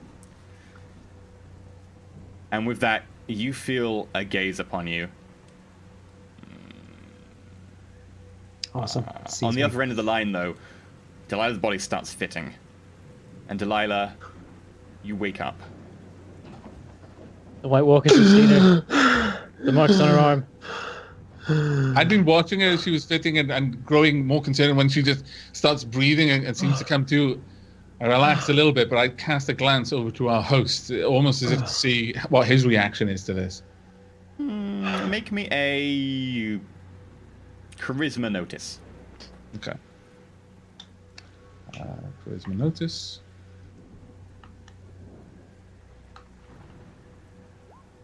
Three. He looks like, everything's in control. He understands what's going on. He's not particularly worried. Okay. What did you see? Hi. That stuff is incredible. And I reach over to grab like some sort of drink just to kind of wash my palate first before I continue. After I take like a big swig and then a small one after that, I clear my throat. They're the deep swimmers, like you said. They were there, but then there were two. They were about the size of the sky ship that you saw us arrive in. They were two swimming side by side, and it's not that I saw them. They saw me. It was scary. As you say that, he stands up instantly, knocking his drink to the side, splashing over Cooper. They're coming for us. They've detected you. Sound the alarm. Prepare for war. And as he says that, there's a sound of screeching metal as it's bent and twisted, and the sound somewhere of water rushing. Delilah has killed us and our host. We were just cutting the break. If your weapons work, you better get them ready. They are coming for us. Sandeep, he would have killed all of us just shits and giggles, honestly. We know what Sandeep is like. Muffins, yeah.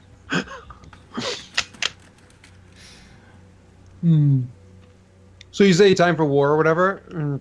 I hope at least I'm not taking my -2s. Sadly, yes, because you haven't had time to digest your food.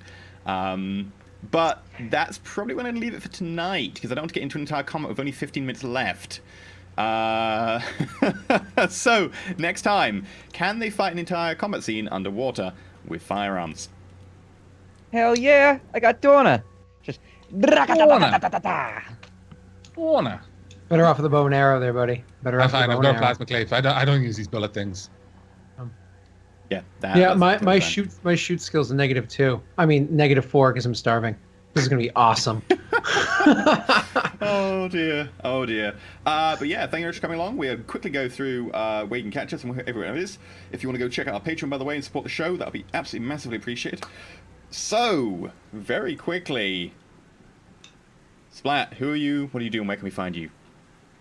Yeah, I'm Splattercat Gaming. You can find me at youtube.com/Splattercat Gaming, Twitch TV/Splattercat Gaming. Haven't been streaming a lot lately, but that's mostly because I was on vacation and kind of busted a hole in my schedule. I should be streaming after this, actually, at some point, and then I'll be streaming at some point this weekend. But anyways, I do indie games, everything related to indie games, random stuff on my channel every other day, from strategy games to action to first person. Doesn't really matter. If it's an indie game, I play it, so there's always something new. If you don't like what you saw today, check in tomorrow. Other than that, Twitch, I'll probably be playing either, well, I don't know, RimWorld, XCOM. Not biased at all. Yeah, because running out of food and starving is another one fun way to live your life. We'll see what happens. That takes us over to Avak. What are you doing, man? Well, you can find me over at youtube.com/Avak or at twitch.tv/Avak, where I play a selection of games. I've got a couple of games right now which I'm pretty happy with, and I'm tending to upload every day, one of them being RimWorld. Also just recently started playing Bounty Train. I'm also playing The Long Journey Home, playing Resrog, Children of Zodiacs, an eclectic collection of games that I'll play for a little bit, and just to whet our appetite, and then we move on to something else, and this is reasonably engaging, and then I end up staying there for like 500 episodes, because that's just the way I roll. Over on Twitch, which I am now streaming a lot more frequently because I've fixed a stupid problem with OBS. I am currently going to be, well, I was going to stream tonight, but I'm probably going to chill out in Splat Stream and be lazy. But I'm playing through Prey, and also still playing through Kingdoms of Amalur and Mass Effect 2 when I feel like it. Kingdoms of Amalur, so underrated. It's one of those games that it released the same week as Skyrim, and that's what killed that game. That's the only reason. Yeah, it and was then a the company went title. under, and then I forget which state it is, or Rhode Island. I know it's Providence specifically completely screwed over this. He's a terrible person anyway, so who cares about him? I mean, I'm perfectly fine with Kurt Schilling going under and losing everything. He's a terrible person, but he completely screwed over Rhode Island economy. Yeah, and they are so horrible. But anyway, us and Mass moving on from that, it's an amazing game. If you do have time, come check it out when I'm doing it. What about you, Sir Bentham? What are you up to these days?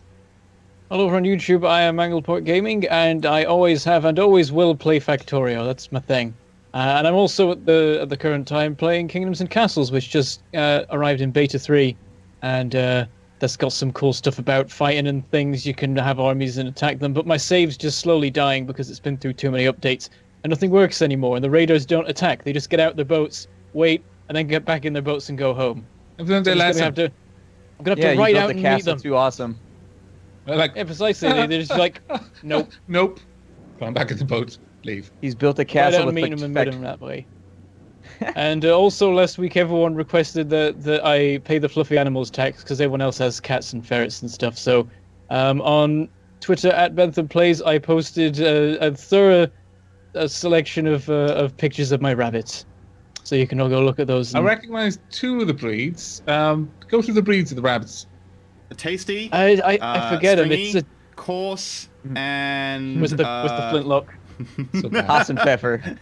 So bad. Damn it. I thought it was delicious in soup and delicious on plate. Those are the types of rabbits. No.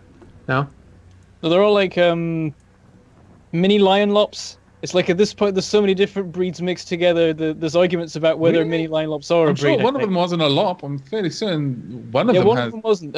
Chomper is like we don't know what he is. He's a mixed show rabbit, so they've got a fairly extensive knowledge of rabbit breeds. But at the least summary is, if you want to see cute rabbits, go check out Bentham. Go to Bentham Twitter. Yeah.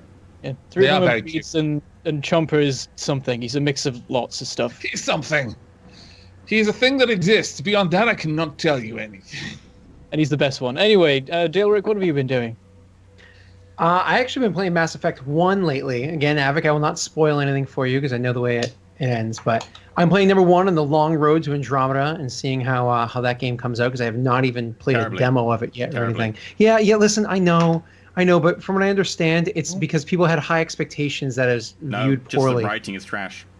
I've heard that a lot. BioWare, I'm not even sure I'm going to go. What has happened to you? Remember when BioWare was amazing and they came out with just gold after gold? They moved the studio that EA made bought it. them. I know. In 2011, was it late 2011 or something like that? They moved the studio that did Mass Effect to the studio that did the DLC for one of them, and that's the one that did Andromeda. It was one of the DLC studios, and I'm like, well, did they make the shitty DLC for Mass Effect 2 Loads that of nobody people, liked? they see BioWare or something, and they're like, oh yeah, people did Mass Effect or Dragon Age, and I'm like, no. See, when EA bought them, they stuck BioWare on the front of like 5 or 6 different studios. If I remember correctly, you have to check which BioWare made Isn't the best one in Canada? Isn't that how it is? The best one's in Canada? That's the original and the best. But at this point, most of them are like, you've shat all over our IP. We are now sawdust, go to make another studio.